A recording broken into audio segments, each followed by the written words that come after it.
Good afternoon and welcome, everybody. This would be the Jeff Cameron Show right here on 97.9 ESPN Radio and a fine, I guess, Redemption Thursday. It's really not. I haven't got the wagers to roll out. No college football besides the national championship game, which, by the way, is kind of getting lost temporarily. I don't feel the same enthusiasm that you normally would for college football's national championship. Something about fatigue. Something about a foregone conclusion. Not the final, not who wins, but rather the teams that each year are vying for. Not blaming them. They're doing their part. College football's got some things to work out. We're online, ESPNTallahassee.com. That's where you go to listen live via the streaming free. Always, if you miss anything, I should say, go back, get caught up there. Also, we'll post it to Apple Podcast. Hello, YouTubers. Hope this finds you doing well. And it's good to be with you. I'm just crossing my fingers every morning I get up right now, Tom, that I'm going to hear good news about Florida State basketball. I want to hear they're back, ready to play. Here we go. Let's let it happen. I miss Florida State basketball terribly. Yeah. I had made a bit of a transition, man. Yeah, me too. I miss it because usually you're in the throes of choosing. Do I want to react to the win or the loss for another day, or do I want to preview the next thing that's coming up? And with the stuff that we do at warchant.com as well, extra, I got nothing to do, man. And, this is when all that stuff that we did in the preseason or non-conference season is supposed to pay off because you get trends, you get numbers, you get things that you can chew on. Well, you get a larger sample size to really start to get meat on the bone there, man. Yeah. Right now we got flashing lights, and the guy is on the side of the road saying, stop. You cannot drive, man. We're working on trees over here. You just got to sit right there. Yeah, it's a little frustrating, when you try to preview and you look ahead of, the upcoming schedule and all that. You kind of, okay, well, where are we at? Who do we play? We're 5-2. We're 1-1 in the ACC. We haven't played since January the 1st. Today's the 7th. COVID is kind of stopping things and postponing things for now. We are still nothing new. We are supposed to play Pitt on Saturday. That doesn't feel like it's going to happen. It certainly doesn't feel like it's going to happen, but I don't know. I mean, Duke finally played, right? And they were, how long? I think it was the second longest break they'd had in 50, 60 years or something like that. Yeah. If not more. Yeah, well, I mean, because they'd opted out of their own non-conference schedule, and then once they got into the ACC play, there was nobody to play for different reasons. Later on, you get an opportunity if you are able to get started. You play on Monday. That was a game we were going to have a court report for. We may still, if it is to happen, but you're supposed to play Louisville in the Yum Center. Normally, we would be very excited about that matchup. That's right. Going to manhandle them. Get you some of that. A little manhandling. We'll see.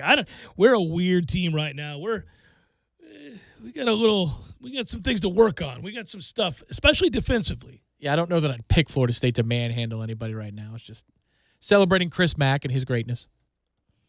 I think you're going to celebrate the return to games being played. I know that. I actually had my mind wander to Florida State baseball recently. I got to reach out to Mike Martin Jr. and start talking about that. We're not that far away, right? No, we should be about 4.5, 5 weeks away. And, they named Florida State, I think, it was either D1 baseball or Perfect Games that were number 21 in the country preseason. 21. There's no schedule. Hell up out of here with that. But there's no schedule. Like, I look at that release, and it's like, hey, that's great news. Is there going to be a graph in there about the schedule? Nope, nothing.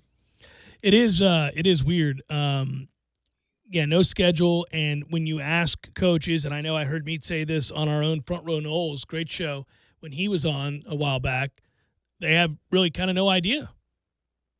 I mean, that's weird to be this close, and we got no idea. We'll see.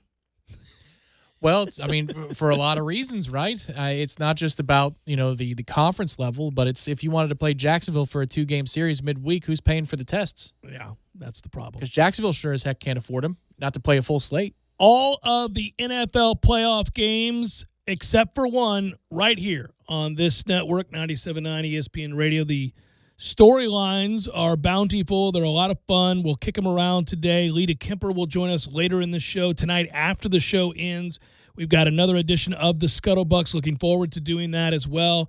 Bucks, Washington, Saturday night, NBC, 8:15, prime time.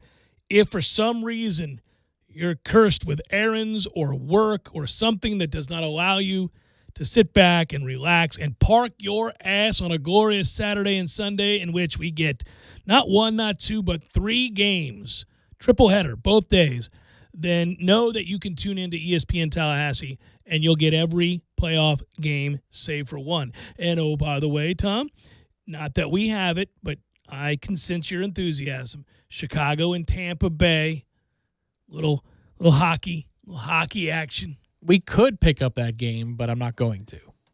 It seems like a bit of a reach this early. The folks are calling me. They're like, "Hey, you want to broadcast the games?" I'm like, "Boy, if only you knew. If only you knew. Maybe if we were still on the AM dial, I'd find a way. But I just can't. I can't do it."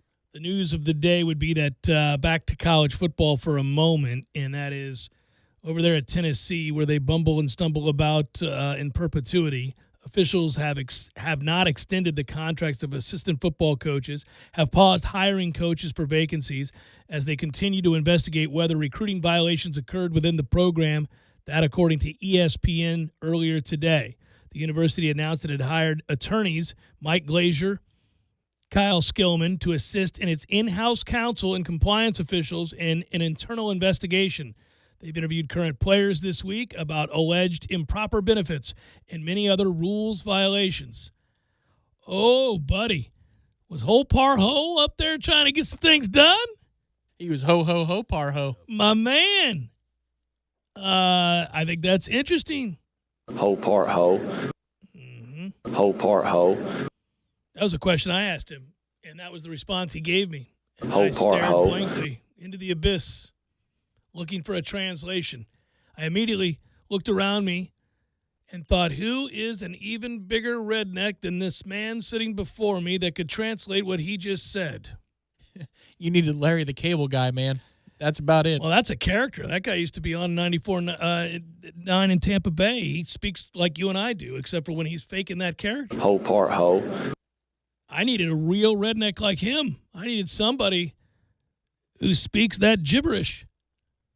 But it was translated for us through Twitter that week. Like, I said, what is he? Part ho. Yeah, I was saying, what is this man saying? These are not words. I'd never heard of that concept either, of whole part whole. I don't think it's specific to sports, but yeah. No, it's just also not spoken in English. And so when you're kind of like, what? Ho part ho. The last hole, W-H-O-L-E, is him saying ho. Ho part ho. There's no L in the last one. I really was mesmerized at the time. Keith Jones could have told me if he had been standing there. And I say that endearingly. I mean, he would have been like, oh, you silly. He's just saying ho, pa, ho. But I didn't know, and so I kind of looked around. I think I looked at Chris Nee. I was like, anybody know what the hell this guy just said? It was uncomfortable. You've harkened me back. Well, Tennessee could be in a lot of trouble. Well, usually if you're in that much trouble, you've won. You've done some things. Yeah. At least get an Ole Miss kind of bump where you beat Alabama and you're like, well, there was a cost. It was worth it, right? Yeah. I think Tennessee reached a place. Well, this is something that we talk about at Florida State. If you go for prolonged periods of time and you have lofty expectations and diehard fans and alumni and a massive stadium in their case to fill, it only becomes a matter of time before somebody goes, okay, we're not really concerned about how you do it, just that you do it. You're given carte blanche. I mean, I'm sure it's not expressed quite like that, but it's an understanding. We want to win. We are desperate to get a victory or 11 this year. We need a lot of victories, and we're willing to aid in this endeavor. I'm not trying to give them a pass, but if they uncover some rampant cheating scandal at Tennessee, you can't say as to you're shocked because they've really, as I've well documented on the Jeff Cameron Show, Tom, over the years, struggled. And so when you think about our plight, one we didn't think we could find ourselves in, it's only taken 4 years for me to actively say on the air, we've got to stop with the nonsense and get with the cheating. It didn't. So I'm not trying to judge the fine folks at Tennessee because I don't want to be a hypocrite. It took me maybe less than 4 years. I was starting to kind of mutter these words in year 3 of the struggles. I'm not built for this, Tom. I can deal with the occasional 8-5, 9-4. This whole not winning nearly as much as you're losing thing. Turn down for what? I found that I was as guilty as those that I like to make fun of. I was kind of like, I hear you guys. We got to, I know it's all games. It's all jokes. We're all out here with jokes, tongue in cheek, right? Sarcasm. Got it. I'm kind of saying, though, you know what? I'm kind of saying. You're the guy at the post-game tailgate. Yeah. You're like, no, I'm serious. Yeah, no, I'm about tired of this, guys. I'm just saying. You would go to the walk, like if it wasn't a COVID year, where the players walk by and everybody, like, can we cheat?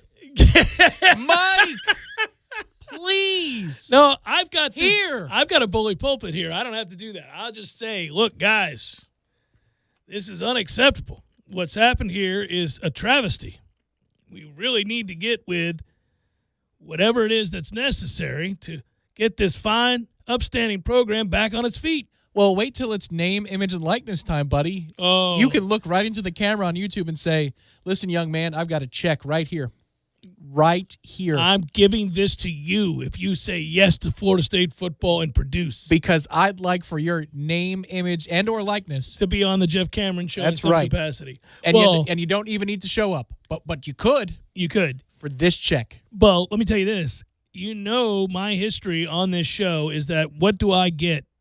What do I get for all of us as a present? All of us Knowles. Defensive linemen. That's what I get us. I routinely bring us defensive linemen. Now, I feel like, was Marvin the last I brought us? We had the Marv alarm. Yeah. So I think it was Marvin. I got us Marvin out of Houston. It was That was a good pull. That was a good pull. I got Eddie Goldman. Naughty to the Knowles. Naughty to the Knowles. That was the most famous That one. was one of the most, that was original. Yep. I've had a few of them. You wanted True Thompson in this house, too. I was wrong. I swung and missed on that. He's not any good at all. You loved Arthur Williams, too, but that was after he got here. That was I had never practice even photos. heard of Arthur Williams until we saw that photo in practice, and I went, my God, how could that man not be a machine of destruction? Can he just play zero tech for us? Just look at that son of a gun. Put him out there. I couldn't believe it. Go look at those photos on War Chant from when Arthur Rhodes was like working out or whatever that was that day. I could not believe it. Yeah, Arthur Williams. Arthur Rhodes was the... the pitcher. Yeah, he would not... Well, Arthur Rhodes didn't make Arthur it. Williams ended up being, forgettable. So he ended up playing offensive line for us in a pinch. That's how sorry we were. And he wasn't terrible That's at it. right. I forgot about that part of his career. Yeah, he ended up having to play guard for us. What a turn. Another scathing indictment of the situation we found ourselves in on the offensive line. Damn it, man. Turn down for what? See, this is what happens. You start talking out loud, throwing names against the wall, and all of a sudden you're like, oh, yeah, he sucked too. What about that guy? Well, he sucked. Oh, remember we moved him to punter. That's right, he wasn't that bad. That's not how you want to go about a conversation talking about 4- and 5-star kids that you signed. And then it's where do we go from here? The route that Tennessee apparently may have taken. Turn down for what? You just have to be good at it. You got to be careful about it. But as we see all around us in the imprint of the South, it happens. Everywhere it happens. That's the reality of recruiting in this state, the Southeast in general. That's why there were concerns about the lack of connections and those who know how to make them here in the state. The question is if a guy named Jerry Davis is the next 5-star quarterback. Jerry Davis, right? Oh, I would be in What heaven if car our dealer- next 5-star quarterback was Jerry Davis. What car dealer is willing for the NIL when it's legal to say, welcome to Jerry Davis Infinity. Welcome to Jerry Davis Nissan right here. Jerry Davis sounds like a guy that would have played at the University of Florida under dubious circumstances. He would have been like Scott Brantley's best friend, Jerry Davis, and they would have been hanging out at the bar at Balls or the Purple Porpoise. He was a backup. He had the unmistakable wrist bracelet, the gold bracelet. Jerry Davis was thrown into action unexpectedly and had a good day against Mississippi State. That's what he'll be known for. Remember that time Jerry Davis had to come in? I like me some Jerry Davis. And then the other fan goes, Jerry really wasn't that good. Not at all, but he had a good day that day against Mississippi State. He did, but he had 4 other catches his entire career. Can we stop with Jared Davis? I like Jerry. I'm going to keep talking about him. There's a reason why you do. Touchdown, Jared Davis. It's Jeff Cameron Show.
Should have mentioned it in the opening segment. I failed. Sorry about that, my friends at Phone Hero. All guests appear via the Phone Hero hotline. Phone Hero specializing in iPhone and iPad repair. 2 locations, 2915 Cary Forest Parkway, 833 West Gain Street. Online at phoneherotlh.com. Should also note this, by the way. This is actually pretty significant as it pertains to the national championship game. Alabama wide receiver, also return specialist Jalen Waddle, who is spectacular, is maybe going to play in the national championship game. It is a game day decision, according to Nick Saban, and they aren't certain. Of course, for those that don't remember, he suffered a combination of a high ankle sprain and a fracture against Tennessee back in October, has not played in a game since. Devontae Smith was quoted as saying, the Heisman Trophy winner was quoted as saying that Waddle looked really good in practice this week, but they could not predict whether or not he would play Monday at 8 p.m. In the national championship game against Ohio State. Well, imagine it gets pushed back. The closer we get to it, the less it seems like it is going to be delayed because of Ohio State COVID issues. But if it does, all the more chance for Waddle to play. And the stat that I read yesterday, we talked about this off the air. That's odd that it comes up in reality that he might play. He has caught 17 touchdowns while at Alabama, has Jalen Waddle. He's gained 757 yards on those 17 touchdown catches. That's an average of 44.5 yards per touchdown catch. My God. Yeah, and I have been so amazed that, they've had a nice run lately at quarterback. I was going to say there was a stretch there where Alabama still produced so many elite receivers, not unlike LSU, when they didn't have good quarterback play. It was remarkable, but that is the depth to which they can recruit and the talent that they bring in. And it's Mac Jones is really good, so that's a little bit different story. But to see a player of that caliber go down that early in the season like he did, and to watch that offense soar the way it has, speaks to not only the talent at quarterback, the talent of Devontae Smith, but also, the depth of unreal frontline first-round pick talent that Alabama has to fall back on anytime somebody gets hurt. It's an abundance of riches. I'm not saying anything you don't already know. So we talked about this earlier in the week when it was breaking down kind of what Notre Dame did pre-snap to Mac Jones and the easy reads he could make pre-snap and how it was just kind of laughable. Like he'd look and he'd see that Smith is in single coverage and you're like, all right. Really? Yeah. So here's the interesting stat about that. This is how poorly Notre Dame played it, or this is how helpless you are against Alabama. I feel like it's a bit of helplessness, yes. So Jones only threw the ball farther than 10 yards down the field 3 times in that game. He only had to do it 3 times. Didn't need to. And he is accurate down the field. And they were explosive as hell. It didn't matter that they were shorter passes. You'd think that would mean longer drives, dink and dunk. No, they were explosive as they wanted to be. Well, and also, by the way, it's interesting. We just got done talking about this with Justin Fields yesterday, how impressed we were with the game that he had, not only because he overcame the hit, it looked like a rib cage shattering injury to me at the time. But he bought time in the pocket, something all NFL quarterbacks have to do. You don't even have to be that quick to do it. You just have to have great footwork and vision and a feel for the pocket. And he certainly showcased that. And he stood in there and let those slow developing routes down the field take place and then hit, not once, but 3 different times, massive bombs. One of those was 62 yards in the air, dropped in a bucket. And 2 of those were after the injury. And this is a fun battle between 2 elite quarterbacks who have a lot of talent to throw to, yes, but are also really, really good. I'm worried, though, because the sustainability of Ohio State's attack, it could be there. It's not like you can't score in Alabama. Kyle Trask went up and down the field. Yeah, their defense is not elite at Alabama this year. Still, though, I don't know. You have to score 40 to beat Bama. It feels you know that what way. I mean? It feels that way. Whereas I think Bama can win it a couple different ways because Najee Harris can be a factor. Although then again, Ohio State discovered something that I've been screaming for months, that Trey Sermon is the better of the 2 players between he and Master Teague. He just didn't have the cool name.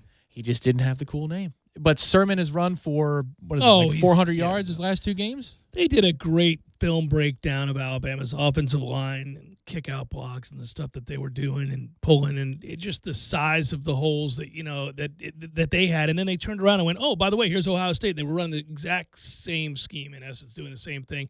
And it just made me realize, I don't say anything about what they do being new or different than anybody else.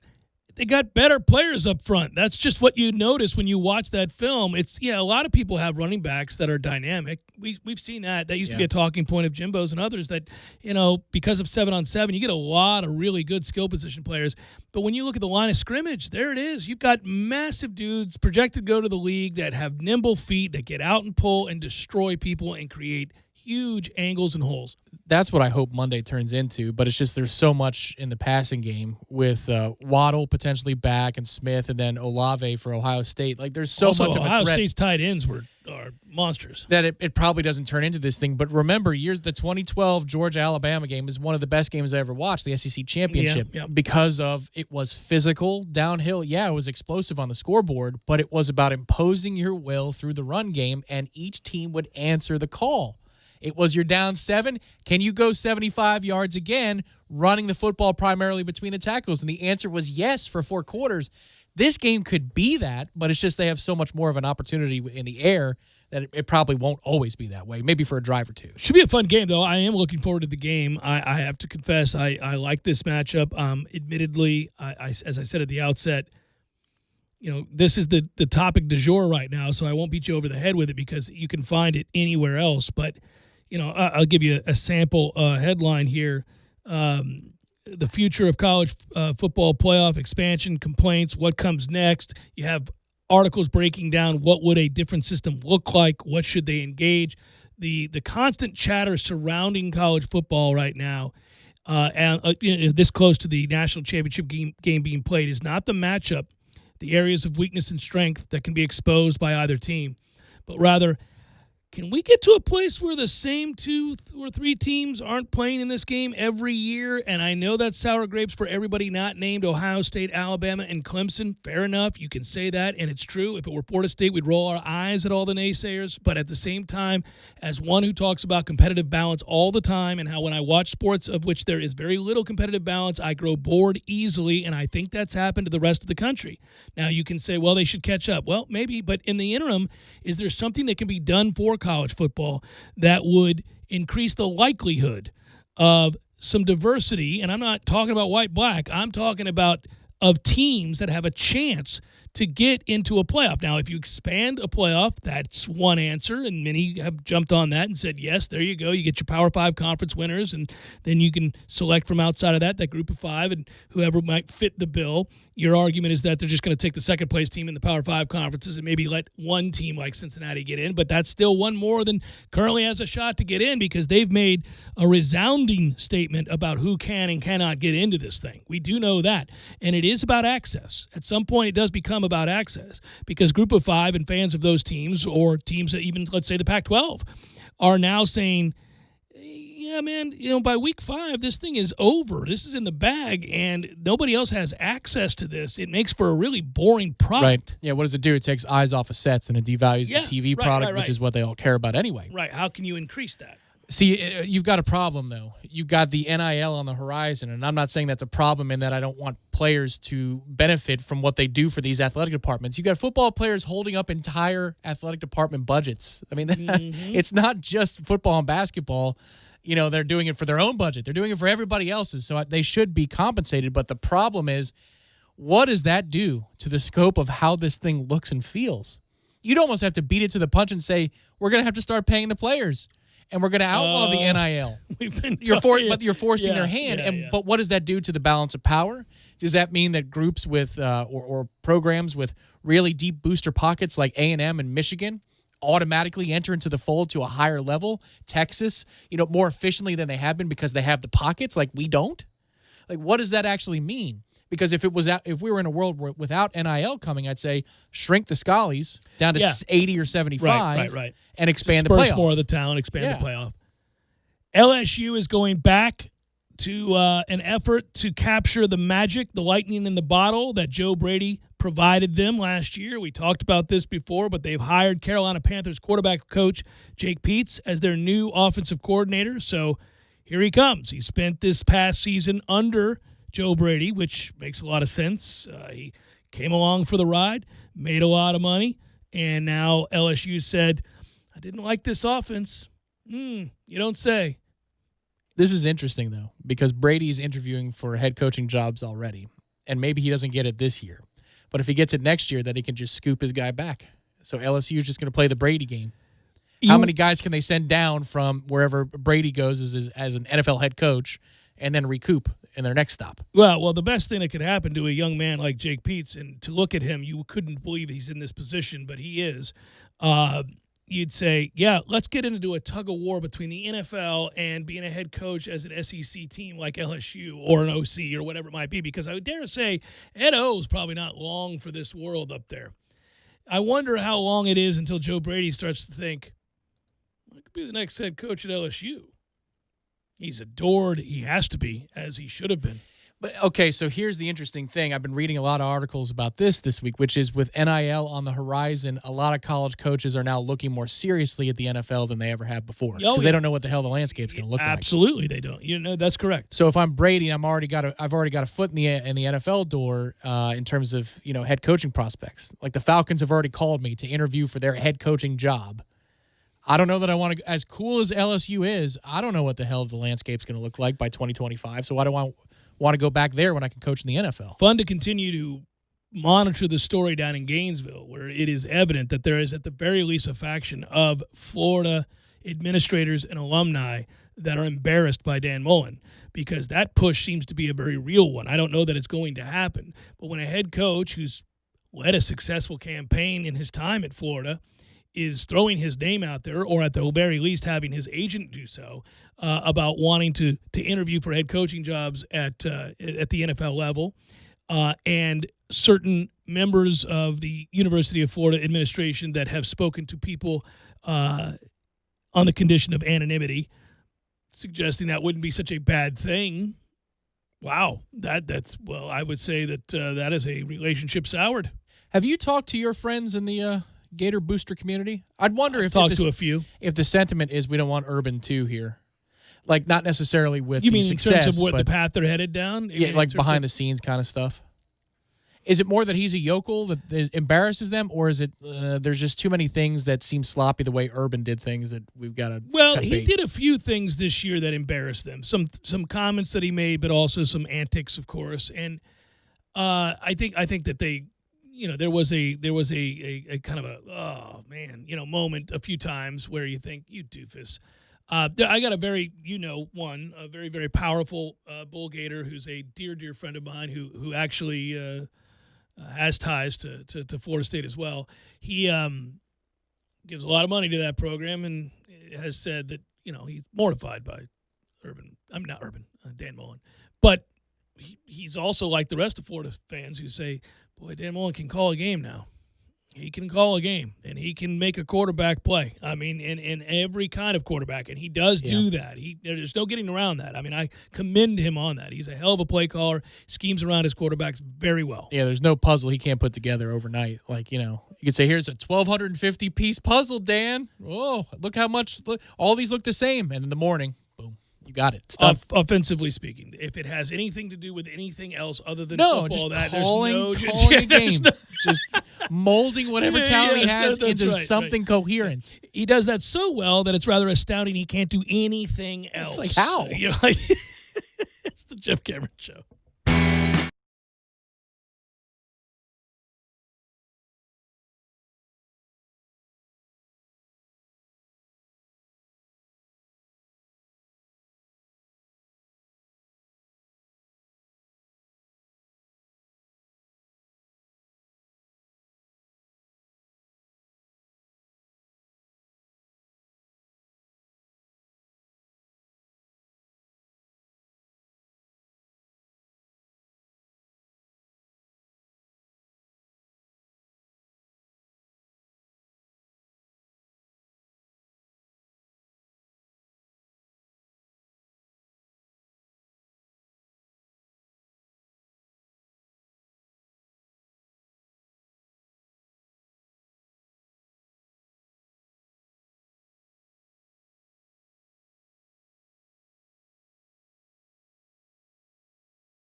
So this is good news, Tom. I saw that you sent this to me. Let's get this out to the people.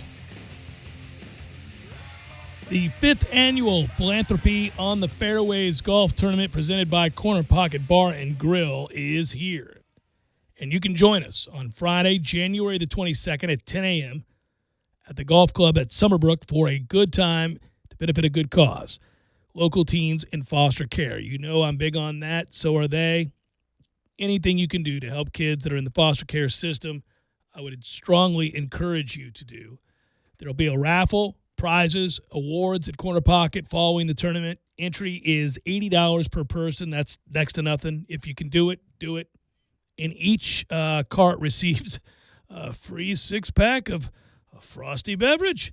Sign up today by calling Corner Pocket at 850-574-2724 or in person at 2475 Appalachie Parkway.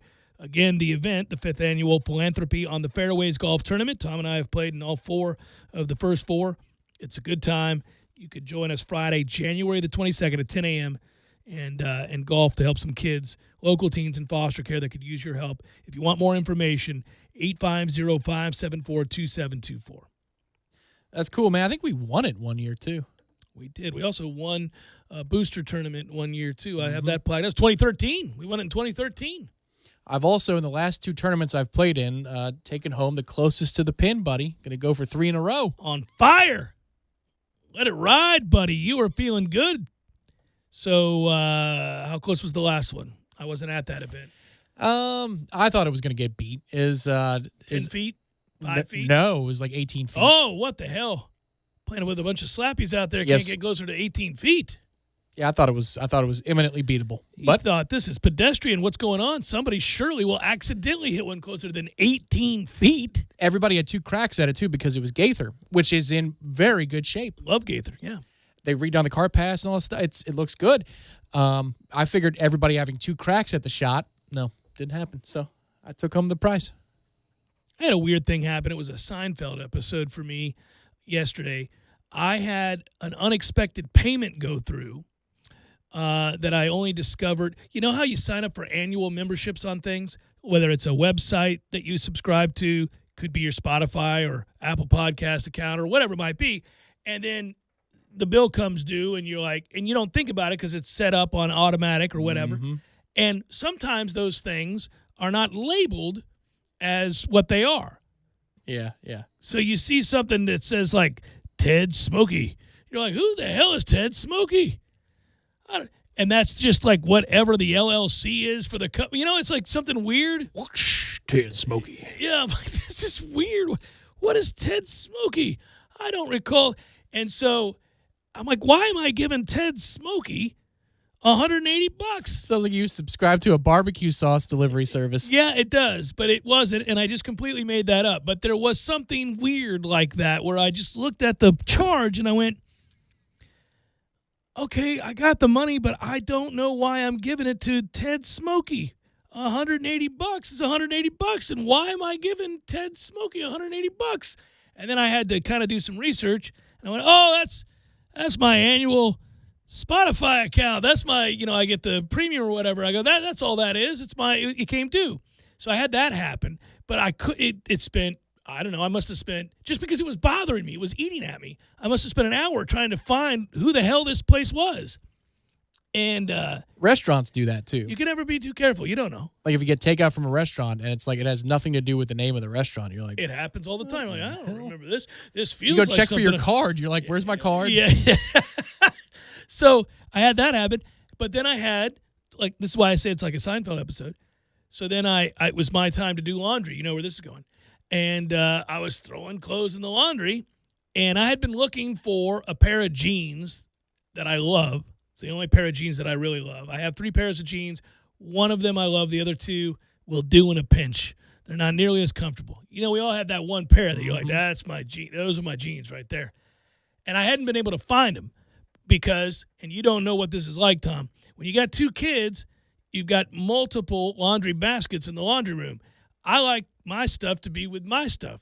At worst case, with my wife's stuff and not with the kids' stuff. You don't know about the kids' stuff. So I'm like, okay, my stuff's not in my thing. It's not there. But then I found it in the kids' stuff. right? So I'm doing the laundry and I'm pouring baskets of clothes, a certain type of jeans and pants, throwing them in. And there my jeans were. It was a Eureka Celebratory. I couldn't find them for 2 weeks. It's been pissing me off. That really will eat at you. Jeez. And I went, there they are. Oh, but it gets better. As I poured them in, I was trying to get the change out of the pockets. I hate that when it starts and I can hear it. Do you have coins in your pocket still? All the time. In the era of COVID? I have coins in my pocket all the time. Where do they come from? When you get Cash change? registers? No, yeah. If I pay, so let's say I stop and I get a Gatorade from my little gas station up here. Powerade only, sir. Or whatever. No After a card. workout or something, I get a drink, right? And then I have a $5 and I give it to him. He gives me change. That's how it ends up. Still using cash. Got to respect the hustle. I love the cash, buddy. So anyhow, I get that change, I throw it in my pocket, I forget about it. Then the stuff gets thrown in the laundry, I forget about it, and I get it. So I'm dumping this out. Like $65 fell out of the front pocket. It wasn't as much as Ted Smokey was charging me, but it offset Ted Smokey quite a bit, and it was more carrying around cash that I'd forgotten about. And I was like, look at this. There it is. All right, because, $65, I think, $50 to $100 is about that amount of money that if you had put it in your pocket and forgotten about it and several days went by and you didn't really have to make any other cash purchases and you were kind of, maybe the next time you thought about it would be if your wife made you go to the store for something. You're like, I thought I had cash on me. Didn't I have cash? I wonder if I set it on my counter or, I've got a little place by my bed that I can put a lot of my stuff. So that's just the right amount that you wouldn't panic. You wouldn't panic at $65. You'd be perturbed. No, but this also speaks to where you are in your life in terms of when I was in your college, comfort. $65, I'd have fallen to my knees and wept. Right. Yeah. Like a $5, I'm looking through my old pockets of stuff that's ready to get washed because, poor Paul's has Sunday nights. And, right. $5 goes I a haven't long been out way. in 6 days, and I Right. just need to leave the house, and Right. $5 would be Sure. a huge difference maker. Oh, I've told the story, man. When Bank of America used to be Nations Bank, when I started with Bank of America, I remember they used to let you pull out money in increments of $5. You could pull out $5. That's wild. Oh, yeah. That didn't happen in my time. There was one ATM that had 10s, and it was Bills too on Tennessee. Oh, you can get $5 when it first started. When the whole ATM thing started, Tom, I was around for that. You could pull out $5, and then you get your little receipt back, and you had spent $5.22 because they had to charge you for pulling out the $5. But when you're broke as a joke, and you walk up there and you're like, I got $9.84 in my account, which was a real thing, and I would go, I could pull $5 out. That should cover it. I got a little over $4 left, and then tomorrow I get paid for that sorry job I do, but it's $128 that I'll put in, and that'll cover me for the cable bill. Yeah, you would have to do that math in your head all the time. And I remember pulling out $5, be like, here we go, boys, let's go, because you could have bladder bust back in the day, which was woefully irresponsible, but it existed. But that was always a tough moment after graduation too. Is like you're in the real world and you're broke as a joke. And It's a toughie. listen, typically, I think this is something that maybe has never been spoken about, but usually returning to the car, if you're with friends, when you return to the car from the ATM, there's usually about 5 to 30 seconds of silence because you're melancholy, looking at your statement and looking like this is worth it. But Yeah, but the weight of the world and what's left in your balance, you're like, what am I going to do? and then, 30 seconds later, like, all right, so anyway. Yeah. No, you learn to live without.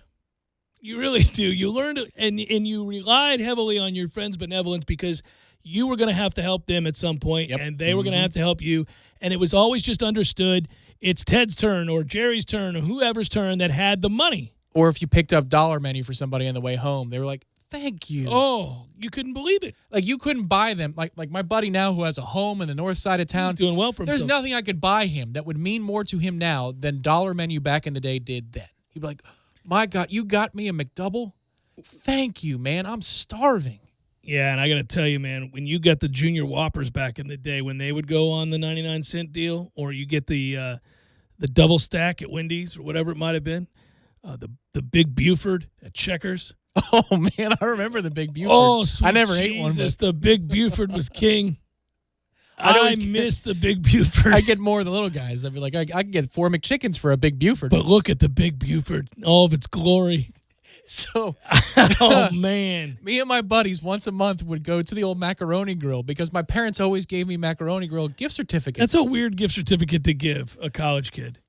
Well, I was out of college. Okay. But we would go drink wine, At happy the hour. Macaroni We were like 22, 25 years old in that time range, drinking happy hour wine on a Friday at the Macaroni Grill because that's what my parents would give me for my birthday and Enjoying Christmas. the good life at the Macaroni Grill. And that they didn't work anywhere else. It was Cheap ass all the- Merlot that you felt good about. You're I'll like, take the house Chianti. yeah, Thank you. yeah.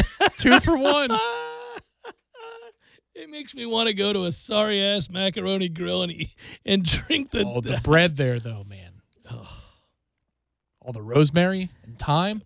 Yeah, I think the biggest emergency I ever had was at a Macaroni Grill.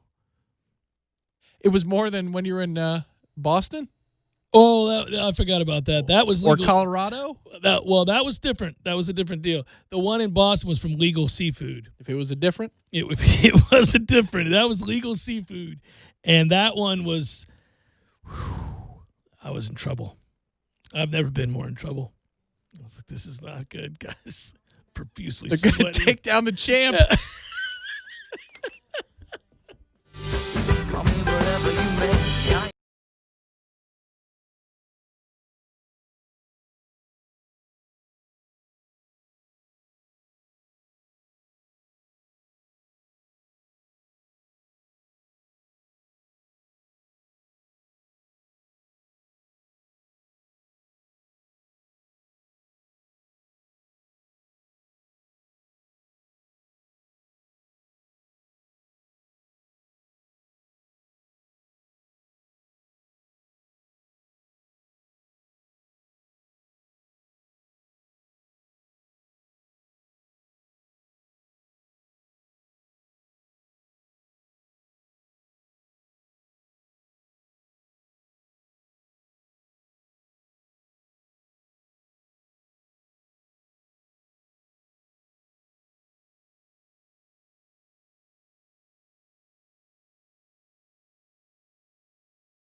number 2, Jeff Cameron Show, 97.9 ESPN Radio. Hope you're well. Thanks for listening to us. I'm Jeff. That's Tom. YouTubers, hope you're well. I would imagine everybody is hanging in. We're getting closer and closer. Oh, man, I just saw that, Tom. Did you know Markelle Fultz tore his ACL? Yes. I was actually watching NBA TV last night. I couldn't stand to watch other things, and so I saw that who was it that had 57 points through 3 quarters? 60, I think it was. Through 3 quarters, he was sitting at 57, I think. And then they cut to the Orlando game to give the news about Fultz ACL tear, and then also I saw that Dwayne Bacon had a really good night. And I think he played 33 minutes. He scored 16 or 18 points. Here we go, Dwayne. We'd kind of forgotten about him for a moment. So I got really, just a ton of NBA information last night. Certainly would be nice if we could start really hyper-focusing in on Florida State basketball, college and pro basketball as a whole. I'd like to be able to do that. I know that not at the exclusion of the upcoming NFL playoffs. I just I get excited about basketball, and I was already pumped. And then we're kind of sitting around here on hold. By the way, congratulations go to you. Jeff Passan first reported it, but here come the evil Mets. They've made a trade for Francisco Lindor, and Steve Cohen has got to be really, really excited. Meet the Mets. Meet the Mets. Should I see if I can warp that to sound evil? Like foreboding, evil? You can rework it. I mean, it'll be a better representation of what the Mets are now becoming. Could be fun.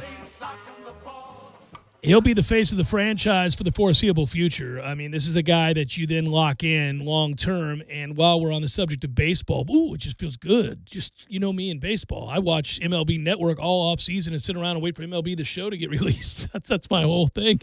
But Buster Olney, our friend Buster Olney from ESPN, is exactly right when he says this speaks to what they think will be the first step of 2, which is you bring in Lindor and then you lock his ass up with a 10-year deal, and you sit up at the dais with the face of the franchise, and the Hispanic community in New York City goes, here we go. All right. We got a guy. And you start to build. He's also, by the way, more importantly than his ethnicity, he's a really freaking good player. So there you go. It would be wise for the Mets to have star players of every ethnicity, given that Queens itself is all over the place. It's a melting pot, Tom. All over like the place. grand experiment, sir. It is a melting pot, wonderfully so. I don't love Queens. There are other boroughs in New York I'd prefer to live. But I am just telling you that. There are some nice parts of Queens. One day we're going to travel the boroughs together. My together. stepfather was from Queens. Yeah. Yeah. We'll go to the boroughs together Queens. one time. He is from Queens. We'll go to City. We'll laugh at Yankee Stadium from afar because I we already go to that that rubbish pile. Yeah, well, the exact replica of the stadium they just left. Besides, our owner could buy their owner 4 times over. So, whatever. I will very much take you up on a trek through the boroughs together. We could do it for the Ryder Cup in years. It's probably 5 years off now, 4 or 5 years. Oh, buddy. When they're playing at Bethpage. That would be the perfect time to do it. Swing the club, Sergio. Do you think he will be on that team? No, I don't. Hey, so heads up, this is random. I'm gonna turn opening segment of the 4 o'clock hour into randomness. You guys can find it on demand. I'm gonna track down what we did last night. Myself and Trey Jones, head golf coach, Florida State University, on Beyond the Tips, interviewed Brooks Koepka last night for 20 minutes, and it was great. And Brooks was really in a talkative mood. I talked to him off the air, talked to him on the air. It was nice. I got to see another side of him. I got to see he's a quirky cat, but not in a bad way. He was out in California. He's training right now. He'll be playing in a couple of weeks at the Amex. I know his whole schedule if anybody needs to know. So I'll lay it on me. So I know you need to know. I almost told him, can I give you my number, Brooks, and you could send me a picture of a wink and a point so I can give it to your biggest fan, Tom Lang. I'm not his biggest fan. I would be if he starts wearing garnet. Close. If he starts wearing garnet on the weekends, then Did anybody ask that question? No, we didn't dare ask that question. It didn't come up. No, I didn't want to completely alienate him. But listen. He has paid a boatload of money. He didn't bring this up, but I know the numbers. He's paid a boatload of money by Nike to wear whatever the hell they tell him to wear every day, not just on the golf course. It's pretty much like, hey, man, we own your ass at this cost. Yeah. Which my ass would be happily owned. Including the vertical Nike ball cap that they had. Oh, buddy, I'm telling you right now, you could dress me like a clown, a literal clown. For the money they're paying him, I'd tee off with the big red nose. I don't give a damn. It's unreal. Buy me for that kind of money. Are you in the fairway, Jeff? I'm not kidding. It's unreal. I mean, I know for a fact, and I'm not spilling secrets here. I think you can find this information out, but he makes over $20 million a year on that endorsement. So, I mean. Well, and that was, I remember you telling me that some time ago. I would imagine that when it's renegotiation time, he's going to make a few more dollars than that. Well, so what I think is interesting is, when you talk to a guy at the start of a new golf season, and it is new golf season, and don't flick off, guys. Don't turn. Listen, we got plenty of football the rest of the day. I'm just saying that it's really insightful from a former Knoll who's one of the top 10 players in the world and owner of 4 majors, and he's back healthy and he's really focused and he was training. He spends 2 hours a day working on his hips and his back, like just trying to make sure he's right, because you want to avoid surgery. And a lot of these guys, it's all about the physio. They've got to be right. And it's their job. Listen, when you're paid handsomely like they are, you should spend 8 to 10 hours a day doing your job, which includes making sure your body is capable of turning and, all of that, all the stuff you need to be able to do. But he's out in California with his trainer, and then, I know he's playing the Amex in a couple weeks, and he did say that his focus is primarily, getting back to winning majors and finishing the year as the number 1 player in the world. I thought, what a strange thing to be kind of like, you're that good where your measure of a good season is whether or not you finish as the best player on the planet Earth. That's your measuring stick. Like, there's nothing else. When this year ends, am I the best player in the entire world at playing golf? That is so. You can't think about that. Whatever your job is, if you are in a position because you're you have an acumen for the game, you've worked uber hard, whatever it is. Either way, the idea that when the season concludes, the baseball season, the football season, the basketball season, the golf season, your only measuring stick is whether or not you're the very best at doing it. I bet you that nobody who is that ever thinks about it because it would be overwhelming. Saying that out loud is crazy, right? Wouldn't you? The weight of that. Well, I mean, if you expand it out, and I'm not trying to say that I would be able to handle the weight of it. If you're trying to win a golf tournament, what's more singular than winning something like a golf tournament? Right. I mean, Olympians know that stuff, like fastest person in the world, or, if you're number 1 in the skiing, I don't know what the alpine, whatever. Downhill. The downhill, sure. Slalom. It's all, you got to beat all these other people. In team sports, it's a lot easier. If I do my part, we will get there. That's right, yeah. So you're already kind of doing the exercise when you're entering a field of a golf tournament to begin with. So all you got to do is just win your share of them, and then you will be the best player in the world. You don't have to win all the tournaments. No, you just got to win a major or 2 and maybe 2 or 3 other events, and you will be the best player in the world again. It's really unreal. I mean, it's just kind of weird to talk to a guy that is in the discussion for being the best player in the world. He brought up something almost haphazardly that lent insight into the mindset. He talked about losing to Tiger by a stroke. And he was incredibly candid about the conversation. And he praised Tiger, by the way. He said, well, Tiger made that a 1-stroke event. He would have won by 2 if he had just played the whole way he would have played it. Like, he admitted that. Should have been a 2-stroke event. It's the putt on 17 that cost Brooks. Well, so what I think is fascinating is this. He went back, and this is the mindset. He didn't bring up 17. He brought up the double bogey on number 2 the day before. And he said, I learned a long time ago that if you're going to win majors, you've got the best players in the world are always going to be there. And they are all hyper-focused. They're all capable of every shot, and you're going to catch one or two of them on a good week. Now, the famous speech that he echoed, Jack, where like half the field is out of contention, another third is whatever. But he admitted, he's like, when you're dealing with the best players in the world, when you're dealing with Dustin or Tiger or somebody like that, one of those guys, Rory, is going to be hot. They're going to be locked in. And that number is expanding right now. It's not getting smaller. Right. Hovland and Wolf and Morikawa and all these guys. Oh, right? yeah. One of those guys is going to be on their game, and you're going to have to beat a touch of class. You're going to have to beat something that is truly special in the game. So going into a major knowing that, you're going to make mistakes. Everybody does. The course is going to get you. They set it up that way. It's a hard thing to do. And golf is a game where you get bad bounces, things happen. But he said the thing that you can control is you can't make double bogeys. You can always make bogeys. Everybody does. Making a bogey is no big deal because on the next hole, it's not unreasonable to think that you could make a birdie and then you've played the last two holes even par, and there's certainly nothing wrong with that. But it takes multiple holes to catch up to a double bogey, and you don't have the time because you're trying to beat other players at the top of their game who are simply not going to give away that extra shot. And he said, when I lost to Tiger by one stroke, the whole time all I could think about was the stupid-ass double bogey I had on number 2 when I pulled it way left and I couldn't even find my ball. And he was like, he was really interesting thinking about that double bogey. And he said, if you look at the majors I've won, I don't have double bogeys.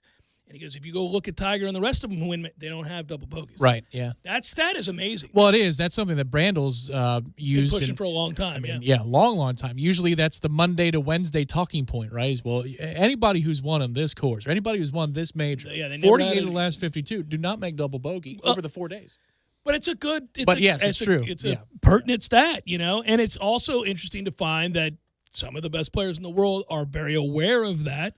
But what's crazy about Brooks is, and this happens more often now at Augusta than it certainly has in the past because of the distance of the players, but he can reach back and go get an eagle on 13 or 15 if he wants to. Right. He's already shown that ability because the horses for courses thing, his game, if you just look at it, you wouldn't think Augusta when you watch him play. But he actually does all right on that back nine. Well, He's not that afraid of that back nine and scoring on it. I mean, I know he had the gaff at 12, but he can go. He answered it right back that year. Yeah, he did, and that was the inner fortitude that we're talking about, the toughness. Trey, I don't think he minds me saying this. Trey has told me countless times that the next major he'll win is a British Open, that he should win the British Open, maybe multiple British Opens. He's one of the few guys who, A, played over there and kind of made his bones over there before coming back here, and then, B, he likes playing in inclement weather, and it's always some freaking inclement weather in the British Open, and then also, C, he's not afraid of those days where it gets ugly, where it's raining sideways and it's freezing cold and all that. He's fine with that. That's why Tom Watson loved it, too. He had a real bid to beat Lowry if he could have made a 6-footer. He probably missed 5 or 6 6-footers. I mean, make putts in the British, that's not that hard because the greens are slow and there's not much undulation, or else the course would be impossible. Yeah, no, that's cool. So did you liked him more coming out of it? I did. Well, I did. I wish he wouldn't do some of the things he does, but he's his own man, and that's fine. I can respect it. Look, I love him. He's a Knoll, and I want him to win. Just he occasionally says really dumb things, but he didn't last night, Tom. He didn't last night, and he was great and gracious and fun, and, he was complimentary of certain other players, too, which was interesting, and he just talked about preparing himself and getting his body ready, and he's ready to go. He's pumped about the season. And that was exciting because he's excited to be locked in and ready to go. He's healthier right now than he's been. So that's a good sign. Bring it on, golf season. Let's go. Yeah, I knew this would get you pumped up. It's Jeff Cameron Show, 97.9 ESPN Radio.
Boom! And I'll follow up, as obviously that music lets you know, Lee DeKemper, JoeBucksFan.com, going to join us in just a moment. Before he does, I want to double down and thank our friends, Tampa's First Family of Ford on Dale Mabry Highway, Bill Curry Ford, General Manager Sean Sullivan, ready to work with you and to work with Scuttlebucks listeners everywhere. He'll do it personally in any way that he can. That includes service in their body shop. Start checking this out if you haven't. If you've been in the mood to go look at new trucks and all that good stuff. I understand it doesn't strike your fancy if you're not in need of a vehicle. But if you are, if you've been thinking about it, go check out that magnificent showroom I just alluded to, or go to BillCurryFord.com. You can get Sean Sullivan's email there. Ask him anything you want about buying or leasing Ford truck or SUV and more. And he'll write you back, I guarantee it. That's BillCurryFord.com. Lee DeKemper, JoeBucksFan.com joins us now. Hey, Lee, how are you, brother?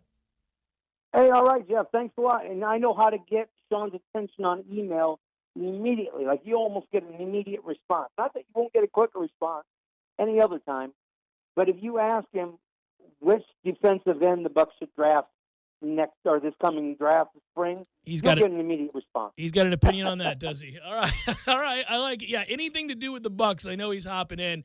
And then, as an ancillary benefit, you guys can talk about cars afterwards. But hey, let me do this. Let's first acknowledge the occasion at hand. I'm speaking to you about the pending Tampa Bay Buccaneer playoff game, sir.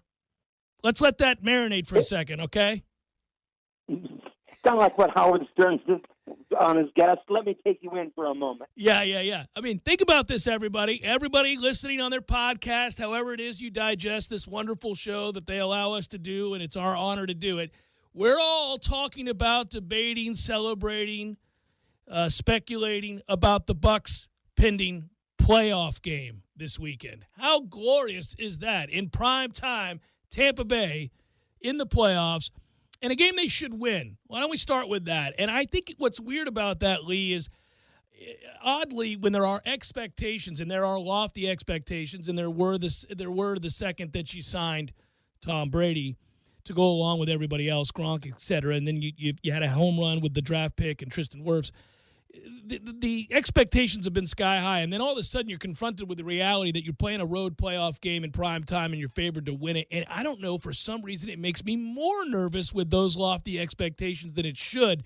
I don't know why. I'm not playing in the game. I'm not the one with something at stake, but I love the franchise. I love the team. I'd like to see them move forward here and create a real buzz and a push towards the Super Bowl, because I think they have the caliber of team, if healthy, to make a great run in these playoffs, and that's where we'll start. Those expectations, understandable with the way the Bucs have played lately, but Mike Evans has been hurt. Carlton Davis has been hurt.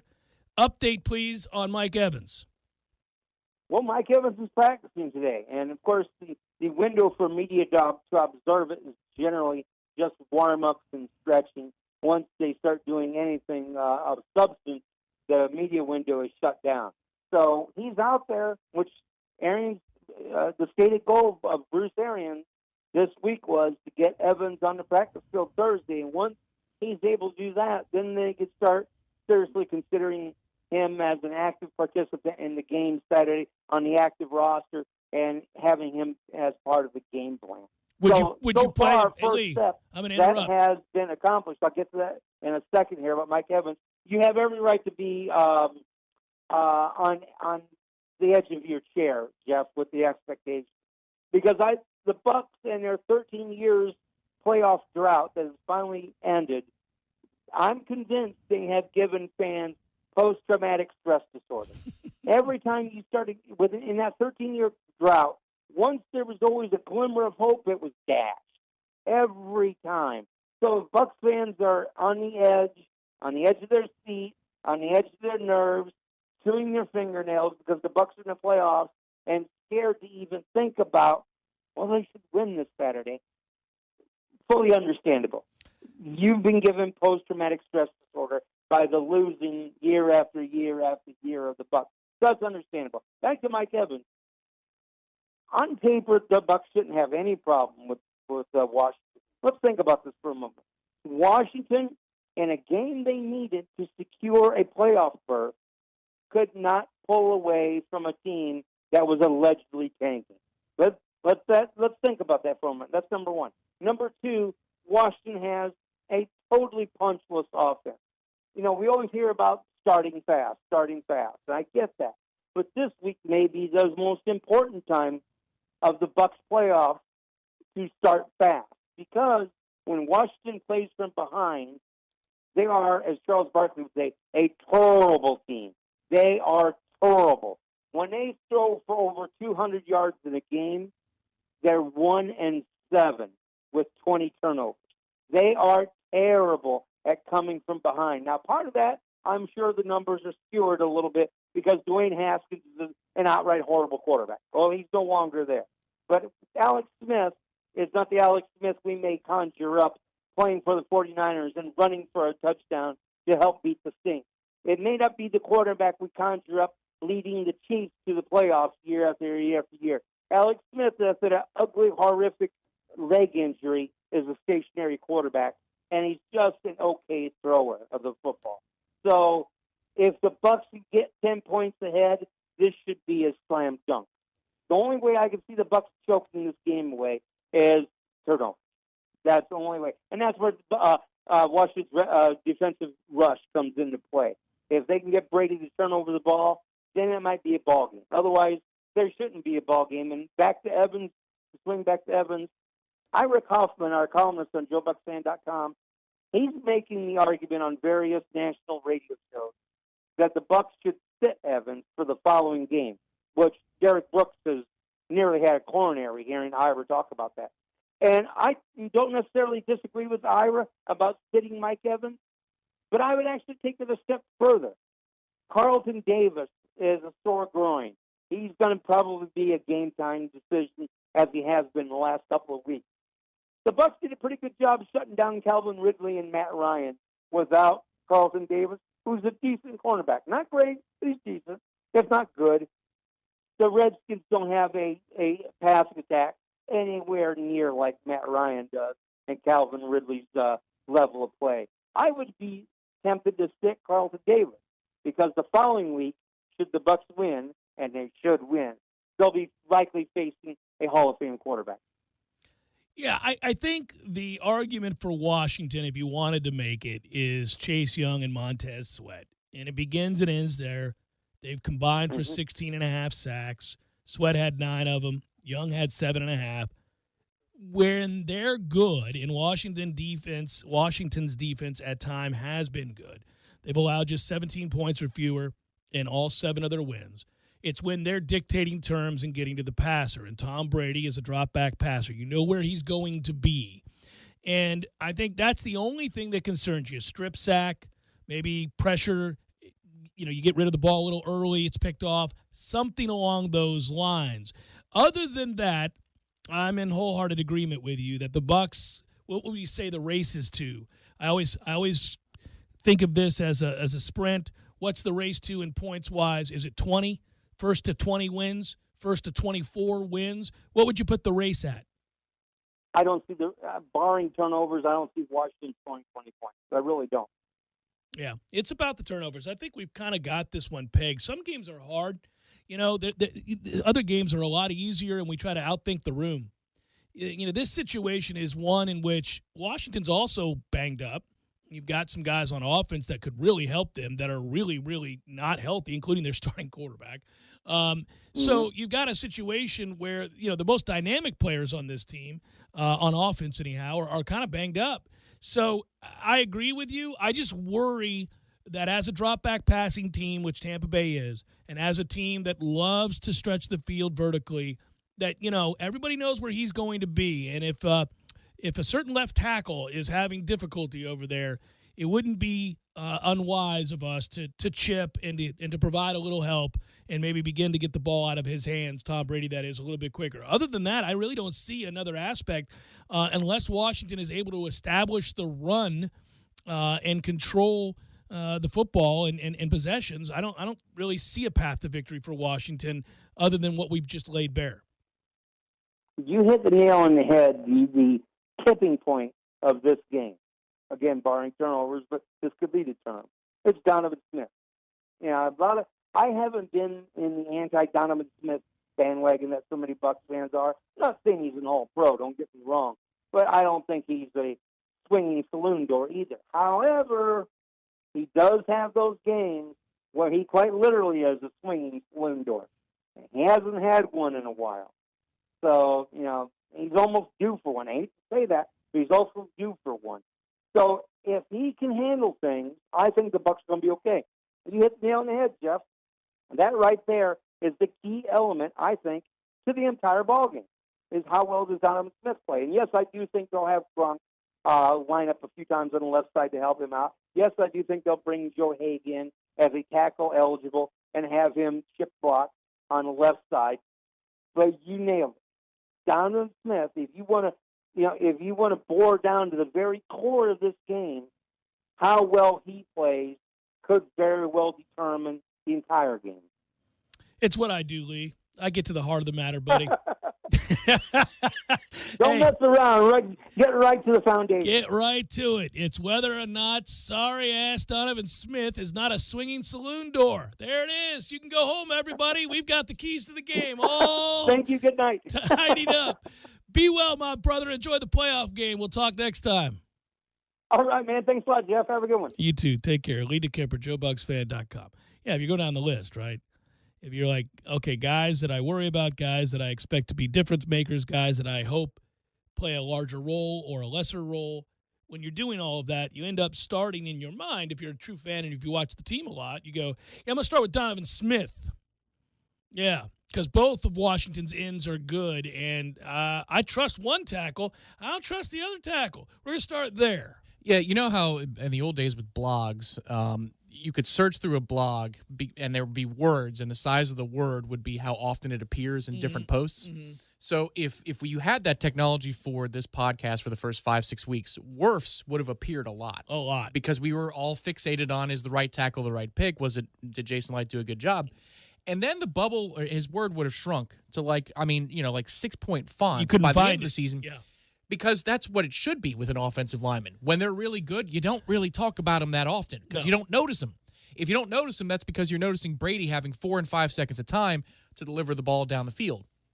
The hope is that Donovan Smith, who is mentioned prominently in this segment, and he will be throughout this show, all caps, bold type, is not somebody that we're talking about next week. Because if he is, then it might be a season in review edition of the Scuttlebucks. It could be, or it could be, woo, we barely got by that one. No thanks to sorry-ass Donovan Smith. That's how we could be talking about it. So either way, that's a hand-wringing experience. Still, though, about Wirfs, rookie jitters in the playoffs, it is a little bit different. So we'll see. He went against a monster in his first ever professional football game and stoned him.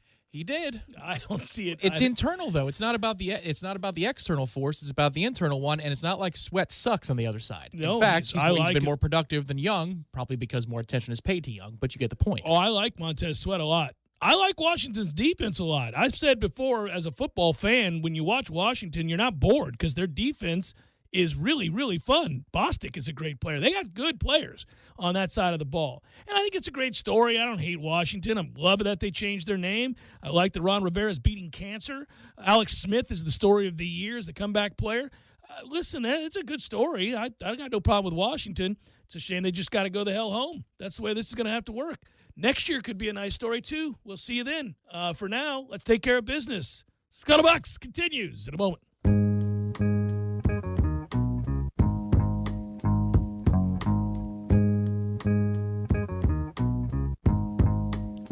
Just checking my microphone once as I test your audio. Increase the bass response, hoping the speakers blow. I got no time to sit and flip and pop bull. Turn up your stereo.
So would you play Evans? Would you play Carlton Davis? Ooh. I probably would play Evans and not Carlton Davis. Yeah, this is one of those, I feel like Leonard Hamilton. I'm trying to get greedy. I've got a lesser skilled player who happens to be 9 feet tall. And I'm, he's a hindrance on one end of the floor. He's really helping me on the other. And I've got a 10-point lead. It's about time. Oh, they just scored on him. I'm not, what do we do? Keep him in for another possession or two. Just milk that clock. Let's see if we can get to the 14-minute mark. I feel like that because I'd really like to win this game without either. It would be ideal if your ultimate goal, and it is to get to the Super Bowl. You got heavy lifting to do against much better teams than Washington, and those are two critical aspects to your success, and you need them at full strength. Yeah, I think, okay, so the groin injury for Davis is really worrisome, given the weather conditions and given what a corner needs to do, right? The explosiveness, the lateral stuff. It's like a hamstring. Right. It's not the same as a receiver because a lot of the time you're moving backwards, right, as you're dropping into coverage. So I would, if I can stay away from that, I would. For Evans, I'd say prepare like you're going to play the full game, Mike. If you're ready to go, we're going to let you go. And then if his presence on the field either directly leads to touchdowns because you're throwing it to Evans, or his presence on the field leads to open receiver somewhere else and you get up 2 scores, you pull him. You're done. But you've got to win the playoff game. This isn't week 17 where you're worrying about seeding. You've got to win the playoff game. I just think for Carlton, I don't know that offense poses enough of a threat that you need to run him out there less than 100%. That's the whole answer here. If you were facing a dynamic offense, then you'd roll the dice and say, I got to have my best guys out there or we're going to get lit up. But this isn't that. So, yeah, I'm with you. I'd rest Carlton Davis. The thing about Evans, when you read the report, it's that he looked good testing out his knee. It wasn't just that, he was out there kind of stretching.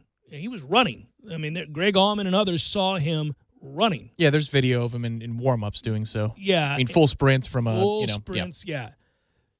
You're not doing that to not play. I mean, to me, that's he wants to play. And, the other part of this, Tom, boy, he and Brady really began to find that synergy. They really found it finally in the last 3 games. So they look good together. They did, and also this is the other reason he's key. You might not say, or you might say, well, Tom, if you're going to hold out Carlton Davis because there's not a threat of an opponent, then why would you play Mike Evans? Well, consider that on offense, you might need Gronk as a blocker. And so if you need Gronk as a blocker to attend to either Sweat or Chase Young from time to time, and that's going to be the duty that he pulls for much of the game, then you've got to have more threats on the outside so that you can create the matchups you're looking for. Gronk is usually the mismatch over the middle.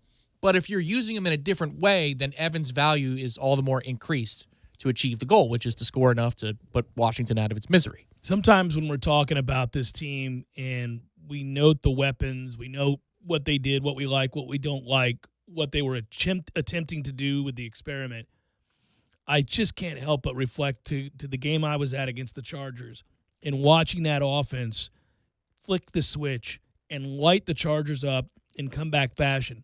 But a big part of that was a long touchdown play to O.J. Howard. And when you saw that, I remember telling my son at the time, boy, this is going to be a problem for teams. I mean, between O.J. Howard and Gronk, who now no longer looks like he's in quicksand, coupled with what you already have at receiver and a stud right tackle and an average running game, which was nothing that we've had in the past, holy moly. And I it's a trap. I ought not sit around lamenting that we don't have O.J. Howard. But can you imagine what this offense would have been the last 4 games if they had O.J. Howard? I don't know how you distribute the ball. Well, I mean, you've got an abundance of riches. Yeah, because you can now use Gronk primarily as a blocker, but would he be okay? You'd have a different set of problems. But good problems to have. Good problems. The thing that interests me, and it's seeing it a couple of times this weekend, especially after Evans left, when they go twins with Godwin and Antonio Brown, they work together perfectly. They do. They are the perfect complement. One wants nothing to do with blocking. One really loves to block. Well, that's nice. And they're both really tough at the point of catching the ball.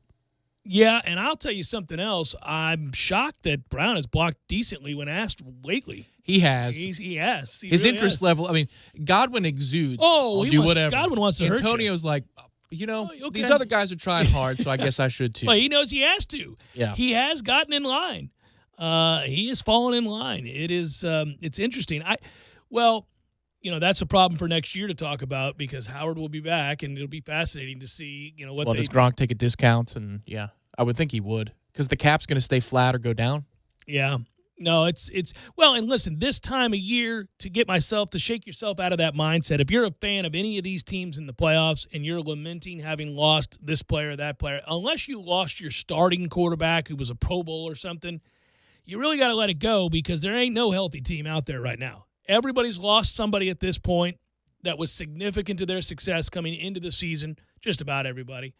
And everybody's had to adapt in one way or another in recent weeks to bumps and bruises. It's a long season. It's a difficult season. It's the NFL. People get hurt. So, you just think you're lucky stars that there was a level of depth to endure that. That's a significant loss because Howard bought in and he'd become simpatico with Brady, and they looked like they were about to take off. So, we'll see what happens with that next year. I do know this. Jimmy Johnson has talked about this for years, and I do love listening to him when he's not on television, when he just does interviews and is really honest. He's got a background in psychology, and he talks about motivating teams. He was asked a question about Kansas City winning their last 7 games by less than a touchdown. And would you rather take a team like that going into the playoffs that really has struggled with just about everybody they've played and just bet that they know they can turn it on when they have to. They were kind of coasting. They're the reigning champions. There's a mindset, all that. Or would you rather be a team like Buffalo who's blown everybody out, save for one game that they lost on a Hail Mary, and it was close. So, that's the only way you could lose on a Hail Mary. It was a close game. But other than that, Buffalo has been hammering people and brimming with confidence. And Jimmy said, well, that's irrelevant. I want the most talented team. Hey, thank you, Jimmy. That's straightforward. Pretty simple. Yeah, that's pretty simple. I want the more talented team.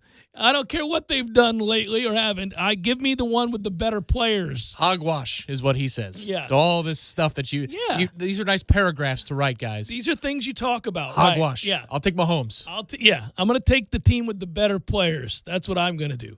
So yeah. Let me ask you this. Because the rooting guide would say, if you're going by the book, that you want to face the lowest seed possible in the next round.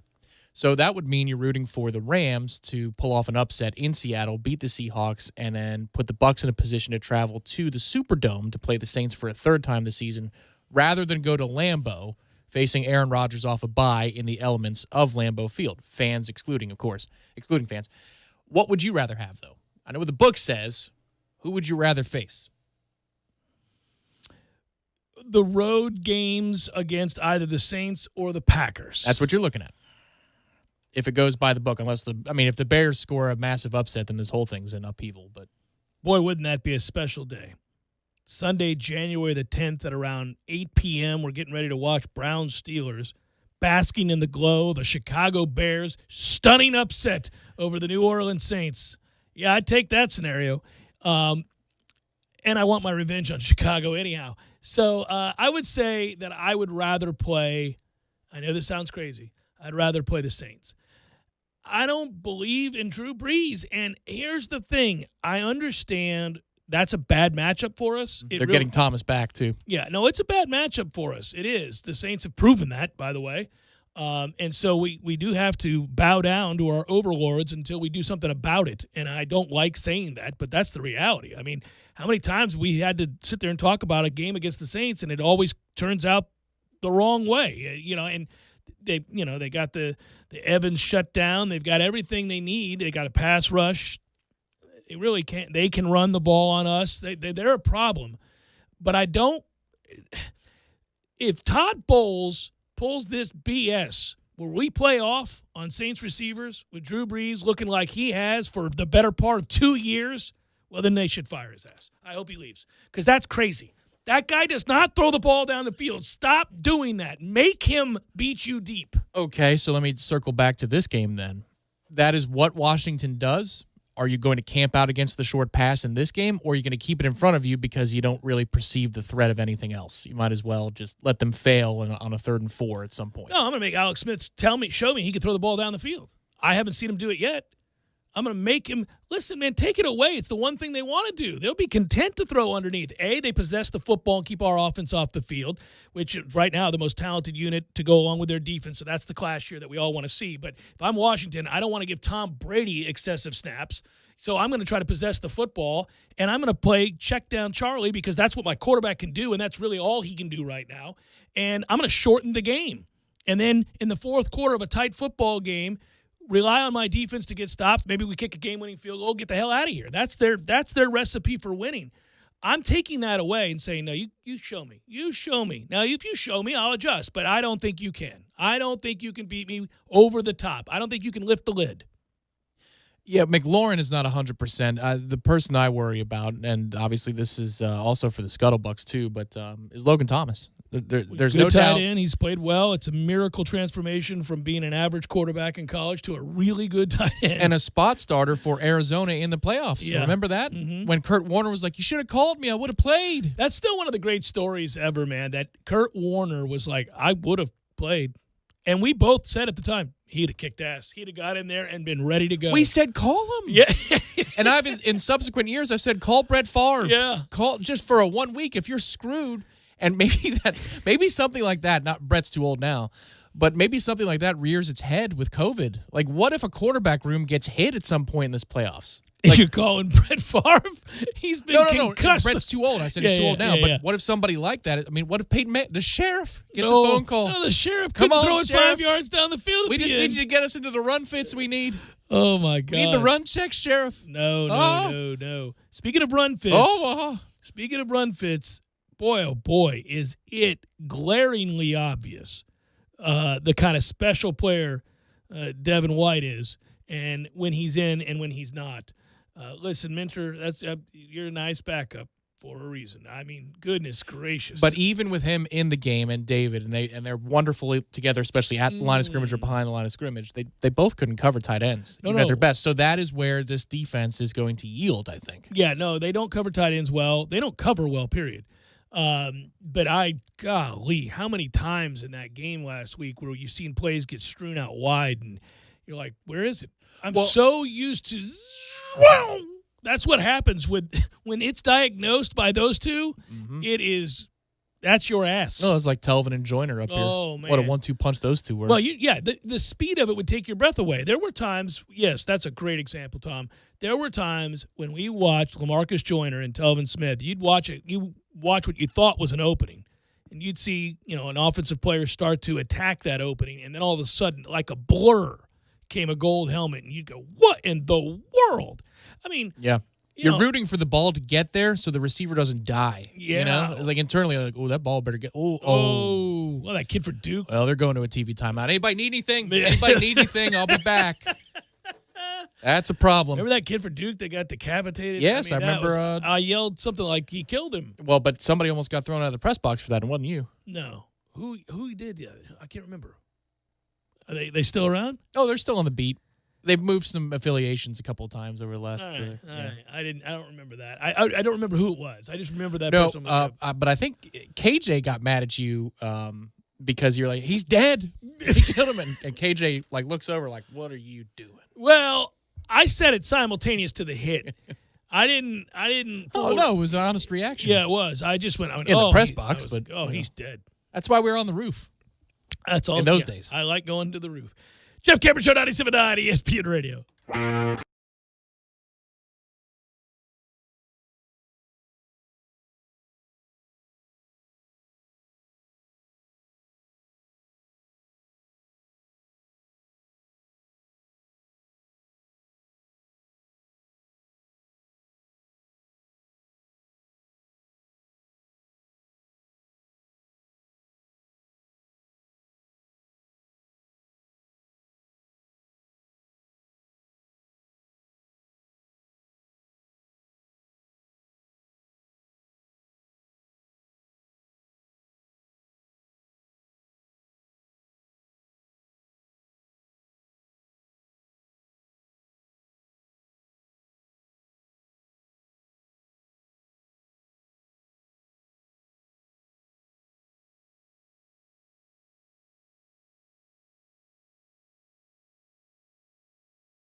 hour of the Jeff Cameron Show, at least for today. Good on you, kiddos. How are you?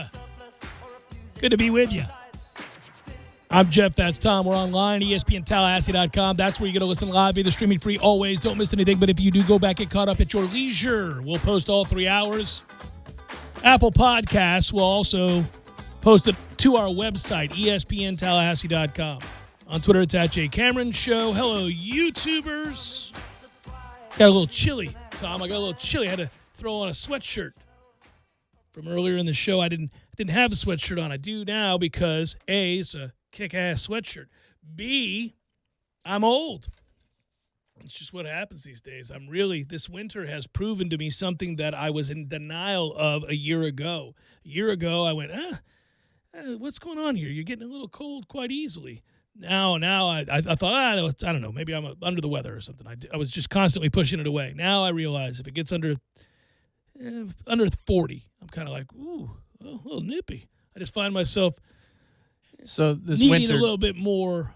Yeah, this winter has been a little too much for you so far? Well, no, I'm okay. I'm all right. I'm fine. Too strong? You got to prepare for it. You just got to be ready for it. I mean, if you're going to be proud of how early you wake and go outside to take out the garbage and the recycling and to do all the things while everybody else sleeps, you got to be able to buck up and be a man when you open that door, Tom. Got to know it's going to smack you right in the face. In the face? And it does. And I just thought of what Five Fingers say to the face. Exactly. Oh, my God. That's what the cold air does. Slap. So now you have to have the coat ready for the morning errands outside. I'm getting to a place where I have the go-to pullover or fleece. So it's going to be known as Dad's coat. Yes, that's when you're what's of age. Happening, man. Well, I'll tell you another way to tell I'm of age. I have my chair, Tom. I recently purchased my recliner that's by the fireplace that I thoroughly enjoy. Tweeted out a couple pictures of that during the holiday season. Feet kicked up, fire roaring, music playing softly in the background, tasty beverage in hand. Those are good evenings, of course. But what I would tell you is in that chair, the kids saw me parked either reading or listening to music all by the fireplace the entire break. And now if my wife leaves like their lunchbox on the chair or a jacket for them to take to school, I've heard it's on Dad's chair. Oh, buddy. Oh, man. The first time I heard it, I stopped in my tracks. I was in the hallway. They didn't think I could hear him. Clark was looking for something, and she said, I put it on Dad's chair. And I went, oh, I've got a chair. Yeah, you can hear the echoes of the time after you leave this earth. Yeah. And people say, well, it's going to be really hard to get rid of Dad's chair. Yeah, that's right. They'll stare at that chair for a little while. Still has his ass cheek imprint in it right there. That's right. Maybe some more imprints of things that used to be more gravitationally sound. Oh, man. It's just So are you going to be Vicks VapoRub Grandpa? Is No. that going to be your goal? You should. That was my granddad. It's your destiny. It's your destiny to have Well, if it the was low-cut wife beater. Well, and that's rub the never Vicks- going to happen on the my Vicks chest. VapoRub. On the chest. Yeah. Well, Granddad had that, and he smoked cigarettes. And I've told you to this day, oddly appealing to me is the combination of smoke and Vicks. I smell that anywhere, and it's rare. If I smell that anywhere, I go, oh, that's nice. What is that? That's really nice. And everybody else is just like, what the hell? I'm like, my car should smell like that. That's great. Vicks VapoRub. I'll Vicks see if I with can find that. With some smoke. Oh, with some smoke. I want a little Sorry. smoke. It's like I want a little peat to it, too, Just give me a little peat to it. Awful. We got games to talk about with Joey St. Germain. Dr. Joseph St. Germain will join us shortly for DSG on DFS, brought to you by Downs and St. Germain Research. I look forward to that, just as I do this. I can't fast forward, maybe not the hour. I've enjoyed the shows this week. They've been fantastic. It's just been more about, I'm excited about the games tomorrow, and Saturday and Sunday, and I'm ready to get there. I think we could use it. I think collectively we could use it. It was a trying day yesterday, kind of tough to do this. I'm lucky to do it, so I'm not complaining, but it was certainly a trying day yesterday, and so I'm ready to get to the weekend and watch a little football. It does feel like a holiday weekend. even though we've just come out of the Cullen holidays, had a holiday weekend. I think maybe my priorities are out of whack and coming out of the pandemic because those holidays didn't feel very special. I wasn't around the dinner table with the usual Well, you suspects didn't down get in to do- Tampa. Yeah, you didn't get to do your thing. or in Pensacola for Christmas, which is where I usually go for that holiday. And yet, these days that are coming, they feel like, man, I've got to have a special meal ready to go. I got to choose when that. I mean, like, is Saturday or Sunday the day that I go all in on the special meal? When are we going to use the fire pit outside for which game? Probably the lesser of the games, so you can just watch it afar. Yeah, watch it from afar.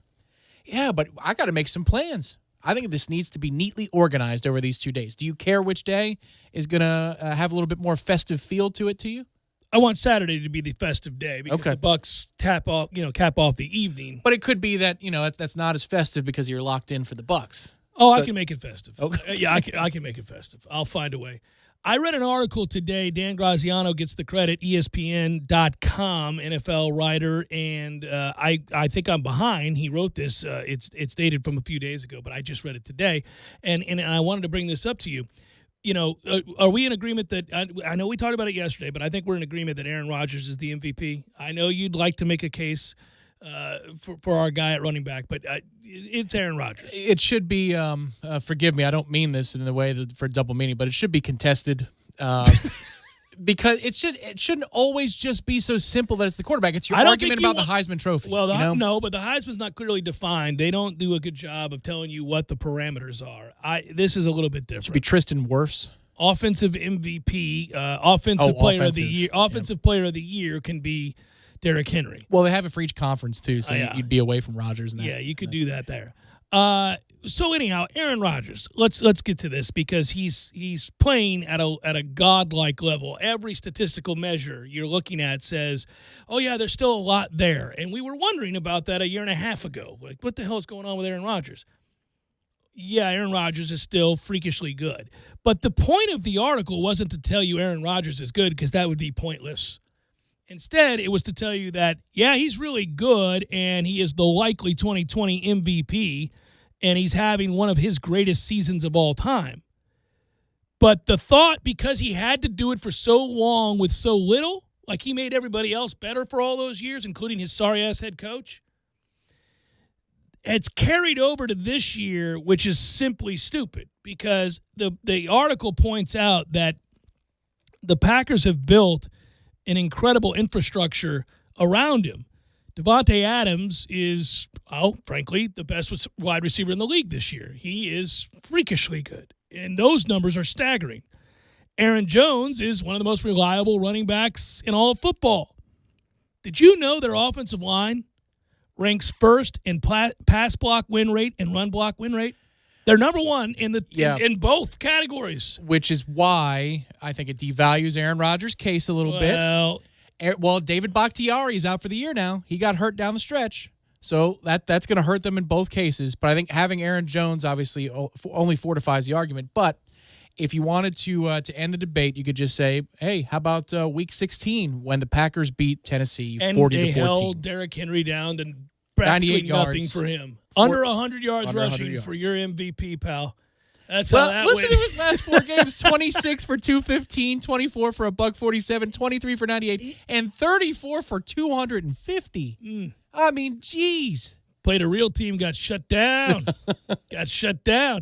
Number one in pass block win rate. Number one in run block win rate. That is awesome. I would just also note this: when you give Aaron Rodgers weapons, and you give him the ability to throw on first down, and you run a ton of pre-snap motion and play action. By the way, the Packers run play action 32% of the time. That's the number one figure in all of the league. Boy, we are oracles over here. I mean, we've been talking about this for 8 weeks. Mm-hmm. Get off your ass in Tampa Bay. They did. But, yes. Man, we were pounding the desk about this. They instituted the motion. I believe they were top 2 or 3 in the league in pre-snap motion after the bye week. After the bye. It's the same with throwing on first down. They're up to 63%. They throw the ball. They were just toying with us. They decided, okay, let's try now. That's what it feels like because the change has been so seismic and fundamental. Some of it is because Ronald Jones wasn't available for a couple of weeks, and so they had to get the quick game and Leonard Fournette involved, but that wasn't the entire piece of the puzzle. The biggest piece was they just decided to. They said, okay, we're better at this. It's weird. It's really weird. Now, the rest of this article highlights, and it's worth your time, every myth about every team. And it goes into like the good things and the bad things and what is or is not true despite the narrative you hear on talk shows like this one or wherever else you take in your football content.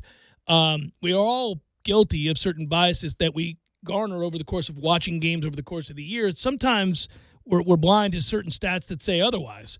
And some of that is emotion. Some of that is you're checking in on Red Zone and you're not watching the whole game. Some of that, Red Zone has really caused a lot of that. And I'm not against Red Zone. I'm just saying you got to remember if the bulk of what you've seen from any team comes from Red Zone, you really don't know that team. You know the names that you're supposed to know, but you don't know what they are. And that's why an article like this is really good, because this gets you back into, okay, well, if you were to have watched them as a fan does their favorite team every single play, and we know just from listening to narratives about the Knowles or anybody else for that matter. The Bucks. Yeah, when you watch a team every week, and I mean you watch that team every single play, you know what they can and can't do. You know what they are and are not. You know what's an outlier. You know what is a trend. You know what isn't simply a fact at all. And it's hard because, listen, we only have, so much time in the day to watch all these games. And if you're watching your own team, you're going to miss some things. And one of them we did get right recently because if you just scour the numbers, you can see it. But Seattle's defense went from being historically awful. I mean, awful in a way that they were giving up 448.3 yards per game. They were on pace to give up 7,112 yards. The record is 7,042 by the 2012 Saints, by the way. Can you believe that? Basically, you took any offense in fantasy football facing Seattle's defense through the first 8 or 9 weeks. Right. That's Yes, what you did. Yeah. So from there, after they got Jamal Adams back from injury, they changed everything about who they were. And, man, now you look at those numbers, and they're one of the best defenses in the second half of the season in all of football. So it's kind of a fun read. It's the opposite of the Bucks on that side of the ball. Yeah, it really is. Yeah, you're right. Actually, they're opposite in general. Yeah. Their offense was great. Now their offense is meh. That's what, man, if it's Bucks in Seattle, jeez. It can't be unless some crazy stuff happens. In fact, no, it's impossible. But if it was that for the NFC Championship game, no idea. Flip a coin. Idea. Go take a seat at the bar, belly up, and 21-20, could be 42-40. Who knows? That'd be a fun game. 42-17. I mean, who knows? Other than I have such immense respect for Russell Wilson, I got to tell you, I like the matchup. I do. I feel like we'd win that game. You sure? No. You don't have Jalen Ramsey, you have DK Metcalf out in one-on-one, and you have it on lock. I mean, that's going to be open all game. I don't know about all game. DK Metcalf's a good player. I fear Nuke Hopkins more than I do him, and a few other receivers for that matter. Well, Nuke's the best in the game, probably. Yeah, I mean, but I'm more nervous we might very well end up having to face Devontae Adams. I think he's a better player. I mean, that's problematic. I would rather face Metcalf over a couple of others. That's all I'm saying. You're going to have to face a good team to get to the Super Bowl. You're going to have to beat somebody who's good. If you tell me that we got to beat Seattle to get to the Super Bowl, I'm in. Over the Packers or the Saints? I feel like the Packers or the Saints games are much more predictable on how it's going to play out. Yeah, you don't like the unpredictability. Yes, that's correct. Yeah, that's good. It's the Jeff Cameron Show.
DSG on DFS on the Jeff Cameron Show, brought to you by Downs and St. Germain Research, a full-service market research firm located in Tallahassee, Florida.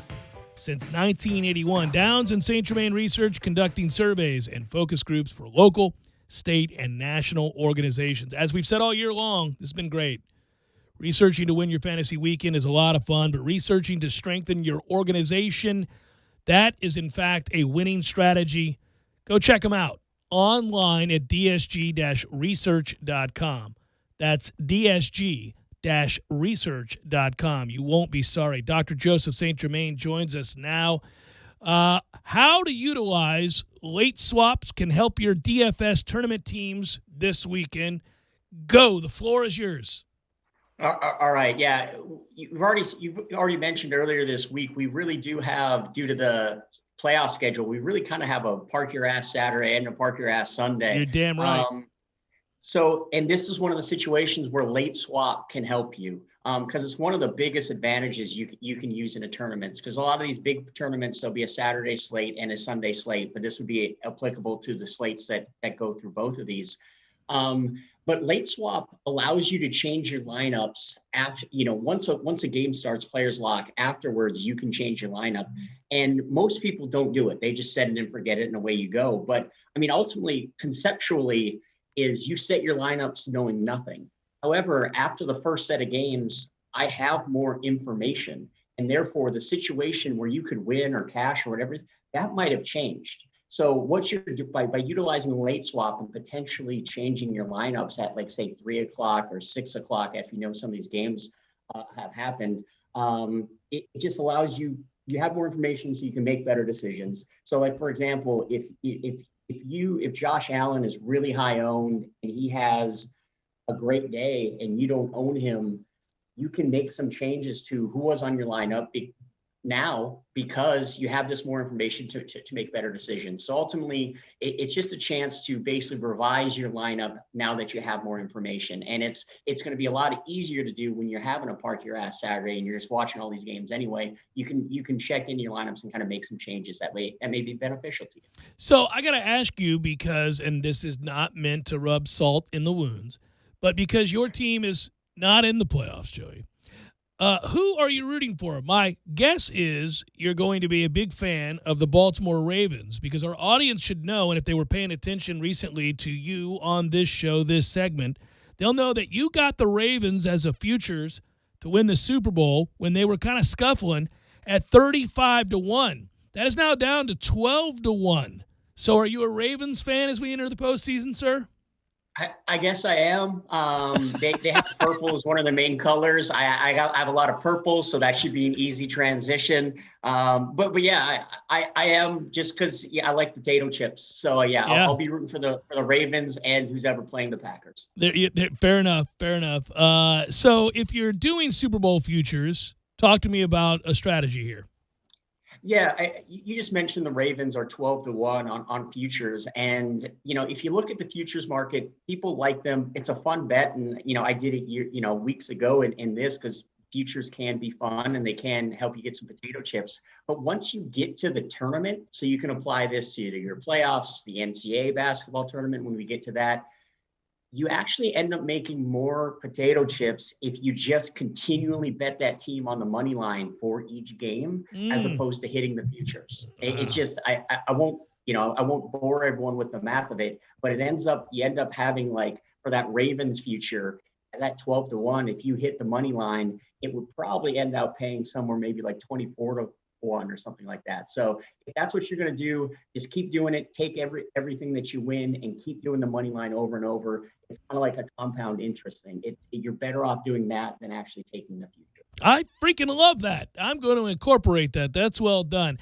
I had success again last week for all of our listeners out there on a 2-team teaser. I have grown to love teasers. I'm in love with teasers. It's unhealthy how much I love teasers. I walk around singing songs in which the lyrics are only about teasers.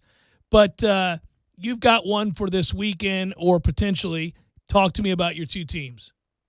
Yeah, again, we're trying to get through 3 and 7. So, and it's actually, I laughed when I saw one of a sports book today had Tampa Bay at 9. Anytime you see a number at 9, it probably means the book has it at 8 or 8.5, but they put it at 9, so you can't tease through the 3. Mm-hmm. So I have seen Tampa at 8.5, so I'm going to try to tease them down.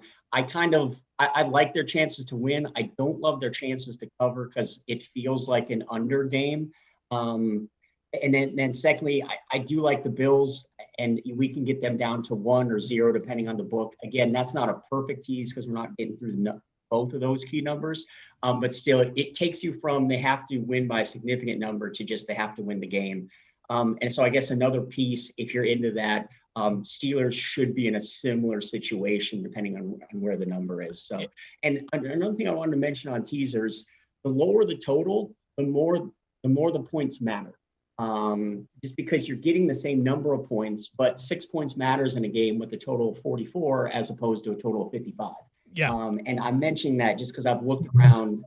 It looks like there's going to be more unders than usual. You know, I'm not going to be betting every under, but unders look to be favorable. So, but anyways, in a week with unders, teasers tend to work a little bit better. And again, that's what we've been doing this whole time. There's nothing that's a lock. Anyone who tells you who a lock is basically lying. But if we can get small edges, let's take them.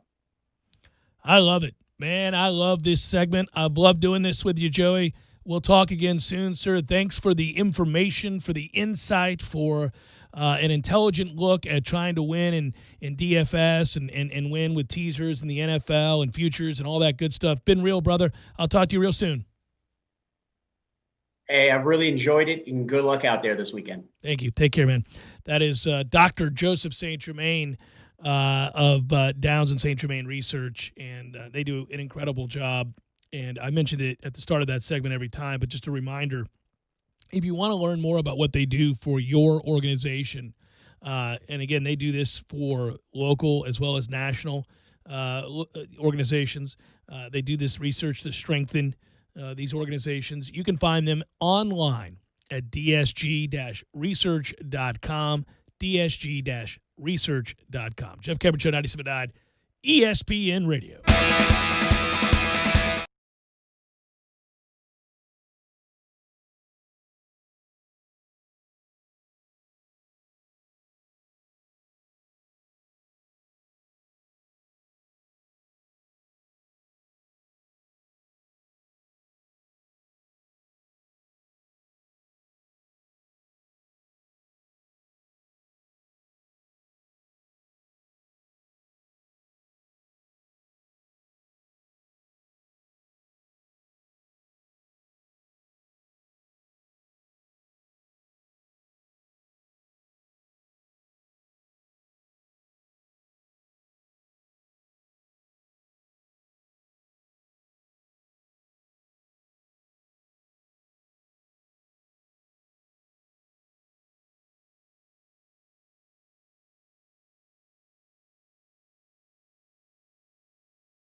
action, but you decided let's get 2. No, you can use it anywhere, but The forward momentum of this week as the gravity of the NFL playoffs pulls us towards Saturday. Yeah. It's real, man. I can feel it. I can too, especially now that we're in the 5 o'clock hour. Now, here we go. It's smooth sailing towards tomorrow, which is smooth sailing to the weekend, which is smooth sailing to a golf course on Saturday morning, which is smooth sailing to park your ass Saturday and Sunday, Ooh, buddy. baby. Shimmy, shimmy.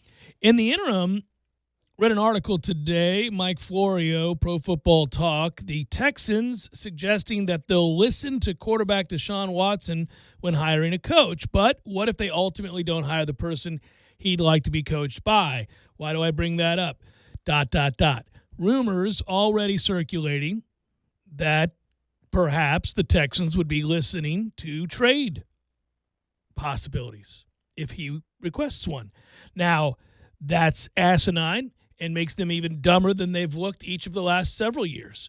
Tom, we had this discussion the other day. I just feel something's off with the Texans. Everything about it. I don't like them. They've got problems in management. This is a mess, and it continues to be a mess. Now, I will also note that there have been follow-up stories almost immediately following Florio's story, which reads, the Texans are not going to trade Deshaun Watson. In fact, they have at no point entertained the idea, and one of the discussion or talking points would be, okay, you really want him? We want 3 firsts, 3 2s, and a player that would start immediately. So, okay, that would make sense because, you know, it's one of those things where you get asked to go to be a part of something you don't want to be a part of. In our business, sometimes it could be like a speaking engagement or something like that, which is, you know, great. It's flattering, but you can't do every one of them. And sometimes you say, well, man, if I do that one, I'm going to be working 7 days a week next week, including from 8 a.m. to 9 p.m. every one of those days, if I take on all these opportunities. So at some point, the one that you're least interested in, you say, yeah, I'll do it for $5,000, knowing that the answer is going to be no. But if they say yes, well, I guess I'll be there with bells on, sir. You know, that's just the way you got to make that happen. And in your walk of life, everybody's walk of life, there are scenarios similar. So, yeah, if you're the Texans, there's no such thing as an untradeable player. I mean, there's just no such thing. You're going to listen. If somebody said, I'll give you every one of our picks over the next 4 years, well, by all means, yes. But the question is, how toxic is the relationship between Deshaun Watson and the higher-ups independent of the GM? You're saying there's something off with the Texans. So is there a problem between ownership and Deshaun? Because the moment the GM was hired, I was looking for the tweet. He had since deleted it, Deshaun Watson, but he said some things never change. And this was on the day that they had named their next general manager from the Patriots. Yeah, the guy from the Patriots who has been a rising star rocketing upwards. And many have asked, what's on that resume that says he should have this position? I mean, it's been interesting to watch a meteoric rise like his. So Deshaun tweets out, some things never change, ... which means now you've got problems. Well, even before you bring in a head coach, you've got problems because he's telling the world that he does not approve of this hire. Now what do you do? Well, it means that they didn't ask him. I'm not always for certainly any player having a say on who the GM of my franchise is going to be. Correct. I don't have time for all of that. Now, his whole career, he's had to go through the Bill O'Brien nonsense, and so maybe assurances were made after Bill was finally let go because he was given more power before he was let go, Bill O'Brien, that is. So maybe ownership and Deshaun had a conversation like, we won't do you like that again. And then they hire this guy without consulting him. I don't know, but the dynamics are such that it doesn't sound crazy to me that maybe it's too far gone. The relationship, the trust factor is too broken. Well, if you look at the end of the year, now this is every player in a losing situation, frustrated, season coming to a close. This year has been especially difficult with the protocols and the things that players have had to adhere to in order to play the games. But I will say, I watched a lot of the Texans at the end of the year because they were in positions to upset teams, and you know, it was kind of weird watching this stuff down the stretch. There were several moments where he got hit or threw a perfect ball that somebody dropped. You know, think about the Texans at the end of the year, how many times they were inside the 10 and lost the game. They had a fumbled snap, you had a tipped interception, you had an incomplete pass on fourth down on a ball that's right in the hands of their tight end. Every one of those instances saw a beleaguered Deshaun Watson sitting on the turf, staring at the heavens with that, are you effing kidding me again with this? And he's beat up and he's tired and they lose. All they do is lose. And I know they were in the playoffs last year and they had an epic collapse against the Chiefs and all of that. They just, it's weird. When I say something's amiss there, I'm not ignoring that they have had successes, obviously. The aforementioned playoff appearance just last year where if they have just held on, here they are. But the oddities is that I don't feel like the right hand knows what the left hand is doing because Deshaun Watson actually liked Bill O'Brien. That he's on record as saying. Now, he may have been just playing the game, but he liked him. Now, I don't think he liked the GM, Bill O'Brien, but he liked Bill O'Brien. He probably hated his guts the moment that DeAndre got traded. Maybe, but he never came out and publicly said anything against Bill O'Brien. And I sure as hell, as a starting quarterback who just lost arguably the best receiver in the league on a whim because dumbass over here doesn't know what he's doing, would have had something to say about that, publicly or otherwise. There's no way. But there's no indication that he had a problem with Bill O'Brien. Everything I've read is that he liked him. Okay, so just putting the detective cap on. But it may mean that he doesn't like management. I don't know. No, but maybe, okay, he wasn't called about the nuke trade. Clearly. And it's a Patriots guy because that's where why O'Brien got hired in the first place was the ties to Belichick and the Patriots organization. And so he's not consulted about this move, even though I agree with you. I don't think a quarterback should really be concerned with the general manager. Well, if I'm an owner of a team, there's no quarterback on earth, not Tom Brady or anybody, who's going to tell me who to hire as my GM. Exactly. But he knows now it's another Patriots guy. And he wasn't called, and he's like, okay, here we go again. Well, and that may be stupid on his part. But short-sighted, you got to give everybody You're trying shot, to figure out, what the groundwork is here for potentially the Texans moving on. Now, if they could get the haul you're talking about or something close to it, I think they should. They've already blown it up themselves. O'Brien has left the place in disrepair. They should have been cashing in on the fortunes that were trending upwards. Like Deshaun's 35. No. I hope he gets an opportunity. Well, I say it like he's one of these poor bastards that gets stuck out there in the frozen tundra, and I don't mean Green Bay, Siberia. Some of these guys, they come into the league, you get drafted by the Jets. God help you. There are places you can go. You're never going to win, or at least not in the immediate future.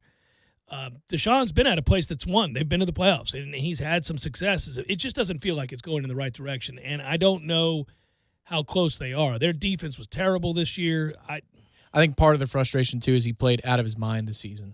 I mean, watching, and I know what you're talking about, the situations that maybe, it's third, fourth quarter comebacks, and so therefore you rack up 80 to 90 yards you shouldn't have because they don't play the same way. He did a lot of that, but he was good this year, too. He made some unbelievable plays, and what he did to me without Nuke Hopkins at his side, he validated that he's the truth. To make Kiki Cutie that kind of player before the end of the year. Brandon Cooks is a nice player, but is he Nuke Hopkins? No. Deshaun makes all kinds of crazy-ass plays every single week. Well, I'll say this, too. It's interesting when we talk about quarterbacks, postseason play, styles, what you can win with, what you can't, legacies. People love to do this all the time. It's unfair. But I will say, when I look at him, obviously he can make all the throws. He can extend plays. He does all the things you need to do. He's good from the pocket as well as outside of the pocket. I got no problem with him. When I look at Russ as we enter the playoffs, and I say they're similar in that they're both tough, they're both elusive in the open field, they both can extend plays, and they both have great arms, and they can throw from the pocket. So they do everything you'd want to be able to do. Where Deshaun has been better than Russ, which is, I know, blasphemy, right? Because Russell Wilson is unreal, is that Deshaun has already matured to a place where he'll run the play. He runs the play. If something breaks down, he does what he needs to do, but he'll run the play. Russ had so much success this year in the first half of the season of extending plays, and they put the ball in his hand and said, go win, right? Let Russ cook. That was the whole thing. Let him do what he does. Stop trying to box him. Stop trying to make him something he's not. Let him extend. He'll find Lockett down the field. He'll find somebody down the field, obviously. That now, when I watch them play, Holmes is on the run for no damn reason all the time. The second half of the season, He's just extending plays to extend plays. There are timing routes. There are things you need to do to keep your offense on time. Linemen can't block forever. It's got to be tough with him, man. You can see frustration occasionally from the receivers. This is the route. I'm here. Russ out here just running around. Against great defenses, that doesn't work. Their offense shut down in the second half of the season. And I think half of it's him just moving for no reason. Now, it will be interesting. Now, listen, I love that guy. But I think he's fallen in love with just trying to extend plays. Yeah, but you're going to be talking about playoff Russ on Monday, not necessarily because the light bulb clicks on for him, but because it's forced to. If you have Aaron Donald and Jalen Ramsey that you're going against in a given weekend, well, you don't got time for none of that stuff. That's correct. That's a good defense. I think it's a weird game. They could get upset. I would not be stunned if they got upset. That's a matchup that does not favor them all that well. Now, listen, I don't know what's going on the other side of the ball with, with the Rams offense. Yeah. That's the other problem there. Cooper Kupp is back in the fold. Yeah, but that is a weird game. It's hard to get I wouldn't bet that game you could with your money. I'm not buying it. I have no idea what the hell's going to happen in that football game. Even with the Bears and Saints on the slate, that easily could be the ugliest game of the weekend. Yeah, you can see 16-13 written all over that, especially if Seattle's offense continues to be this weird hodgepodge of I'm just going to let him run around, and because Metcalf is not getting open against Jalen Ramsey. He's just not. So good luck with that. Yeah, you got to set the over-under for DK at like 50 yards. And at that point, you probably need to target him 8 to 10 times just to get there. And Chan will tell you about it, boy. Oh. Old Sassy. Old Sassy is in rare form these days. You sassy bitch. He, I watched their last two games, and man, that guy cracks me up. Arizona's out there for much of that game without Kyler Murray. And the second Jalen realizes that this other guy can't make throws, it was on. You sassy bitch. You saw the penalty Hopkins got because of it. He was so incensed, and he clearly pushed off. It was offensive pass interference, and then he gets called. Then he gets an unsportsmanlike penalty yelling at the refs. I mean, if Jalen Ramsey can get into Nuke Hopkins' head. Well, but here it happened right away. So before Murray gets hurt in that game, this is the first drive, Murray nearly throws a pick six into Jalen Ramsey's breadbasket because Ramsey jumped the route.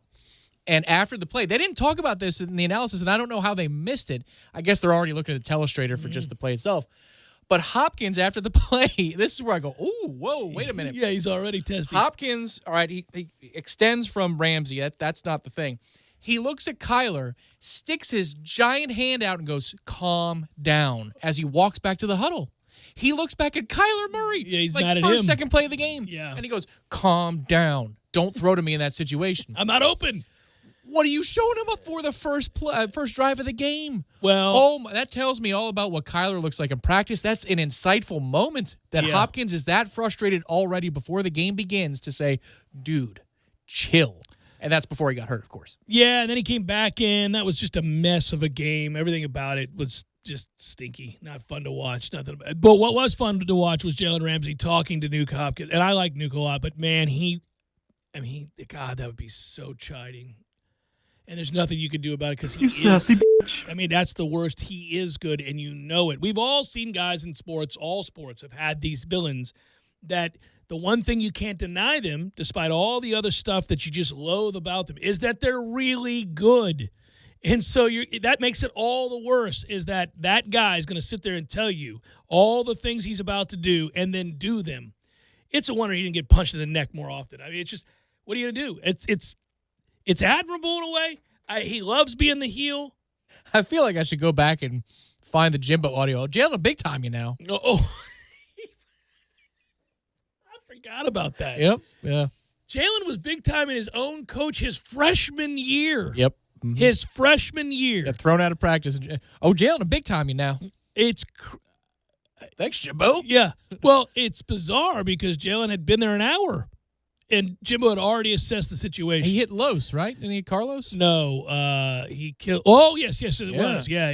They're in pass pro, and he's like going to take his head off. He came in on a blitz and was enraged because he'd been yelled at the play before, and he just took him out. And Jimbo said, "Don't do it again." Yeah, and he did it again. Which I kind of admire. Which Jimbo secretly did too. Boy, Jimbo should have backed him. It's not like Los is small. You know, I wonder if Jimbo goes back in that situation. I should have backed Jalen. Maybe I should have rallied around him. Yes, it would have been evil, but people would have worked. People would have worked hard. Yeah, that's the thing. If you're going to work that hard, and he does, and you're going to be that good, then, people are going to put up with the other nonsense. I mean, Deion had a million things to say to everybody all the time. What are you going to say to Deion Sanders? Best corner to ever play. Just kind of like, well, that sucks. Hey, damn it, Darby. If you gave half as much as Jalen, I know he's an annoying piece of, but you know what? No. He's a worker. Well, You're not a worker. He was a worker, and he was uniquely gifted, and he called people out for not working, which is what you want your leaders to do, and all of that is true. It is funny. I think Jimbo had a love-hate thing with him. I think he secretly admired the hell out of him, though. I think he was just like, well, because Jimbo put up with it. What are you going to do? If you ask him now, away from, he go, yeah. Jalen? Yeah. Well, because he saw things in practice that, you can't teach. You're just like, well, that's what we do here. And that Jalen would tell you about it. Listen, the greatest GIF for us is the Miami GIF of Jalen just in your boy's ear repeatedly. They're wearing the smoke uniforms, Miami. Oh, and that guy has to, and he doesn't even turn and look at him. He just walks his sorry ass back to the home. Oh, and you know who's seething in that moment? Chris Fowler up in the booth, because then Ramsey ends it with the pick. Oh, yeah. Oh, and of course, who else but Jalen Ramsey? Yeah. The streak continues. Yeah. No, and Florida State escapes or something like that. And then, did he throw that in there? I'm sure he did. But man, who's the kid that was that the tight end, or was that the? I mean, God, I think it was Clive Walford, maybe. Man, I think that's right. I think it's is Walford. well done, but that is an evil ass. So the best part about Jimbo and defensive backs going too hard, and/or linebackers. So you have the Emmett Rice on Naquan Murray thing. Remember that? That was in the spring game where Jimbo sit on. We can't repeat that. Yeah, it's like a 7 and in, and and Emmett's waiting. Ribs. He's like, I know what route this is. It's ribs, is what that is. Right. Yeah. Jimbo freaks out. It's because it all traces back to LaMarcus Joyner on Willie Halstead. Who he LaMarcus Joyner murdered. ended Willie Halstead's career. He did. Yeah. No, and that was really sad. I liked Willie Halstead a lot. Me too. That poor kid, man.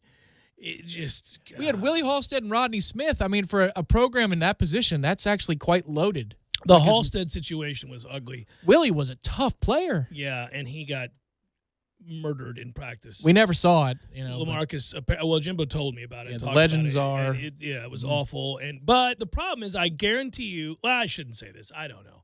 But the way it was described to me, it seems like it was helmet to helmet, which, listen, you practice and you practice hard. I got no problem. I've been in practices where starters lit starters up, and if it was on, we were scrimmaging, it's on. But you can't go to the head. You can't. It's like if you're going to sack a quarterback and he's live, you can't go to the knee. Oh, LaMarcus had the center of gravity, man. It's a toughie. The PSI on that hit had to have been ugly. Jeff Cameron Show, 97.9 ESPN Radio.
Wrapping it up, Jeff Cameron Show, 97.9 ESPN Radio. Up next, Scuttlebucks, really good edition. All of them are great. This one's spectacular. I mean, Tom and myself, we could not have been better. You won't hear a better broadcast hour in the next 6 months. That's how good the Scuttlebucks is. Other than the previous 3. Well, that's true. That's a daily occurrence, true. But I mean, outside of these airwaves, you're really just not going to find it. Scuttlebucks up next. And it's good. It's us talking about the Bucks pending playoff game. What? How exciting. That's good. It's just fun to say out loud. I keep saying it out loud over and over and over again. Bucks playing in the playoffs. It's a business trip this weekend. It's about, like, congratulations, you made the playoffs. But when you sign 12, all right, you get through this one. Then it gets to the time where it's, you can lose. You don't want to, but you definitely can lose the next weekend. You got to get through this one to play either Breeze or Aaron Rodgers. Oh, I'm excited about it, man. I really, really get ready for the nauseating Brady versus Aaron Rodgers, Brady versus Breeze takes the week to come if they take care of business. Well, I'll tell you, it's interesting you bring that up because you're right. It will be nauseating because it will be nonstop. But as much as that is infinitum and you're just sitting there going, oh, my God, I will say I have gotten better about trying to appreciate in the moment most all things, right? This happens with age, I understand. But, like, we are watching the end of 3 of the most brilliant careers in the history of the National Football League. One that is considered to be the greatest, one that's in the conversation, and another that's certainly a surefire Hall of Famer. I mean, it's unreal. It would be hilarious if Buccaneer Tom Brady has as many Super Bowls as Saints Drew Brees. It's entirely possible, Tom. That would be hilarious. It would also be his 7th Super Bowl title. And the Buccaneer version. I'm just going to go on record and tell you that no quarterback is ever going to do that again. Well, that guy's been around in New Orleans forever and a day. Been a thorn in the Buccaneers' side forever and a day. And they cash it in with the same amount as Buccaneer Tom Brady does. Well, that that's would a be big hilarious. Big if, but yeah, I agree. I, too, would have a hearty chuckle, sir. Scuttlebucks up next. Good work out of you. Good work, Matthew. Be well, everybody. Have a great night. We'll talk to you tomorrow.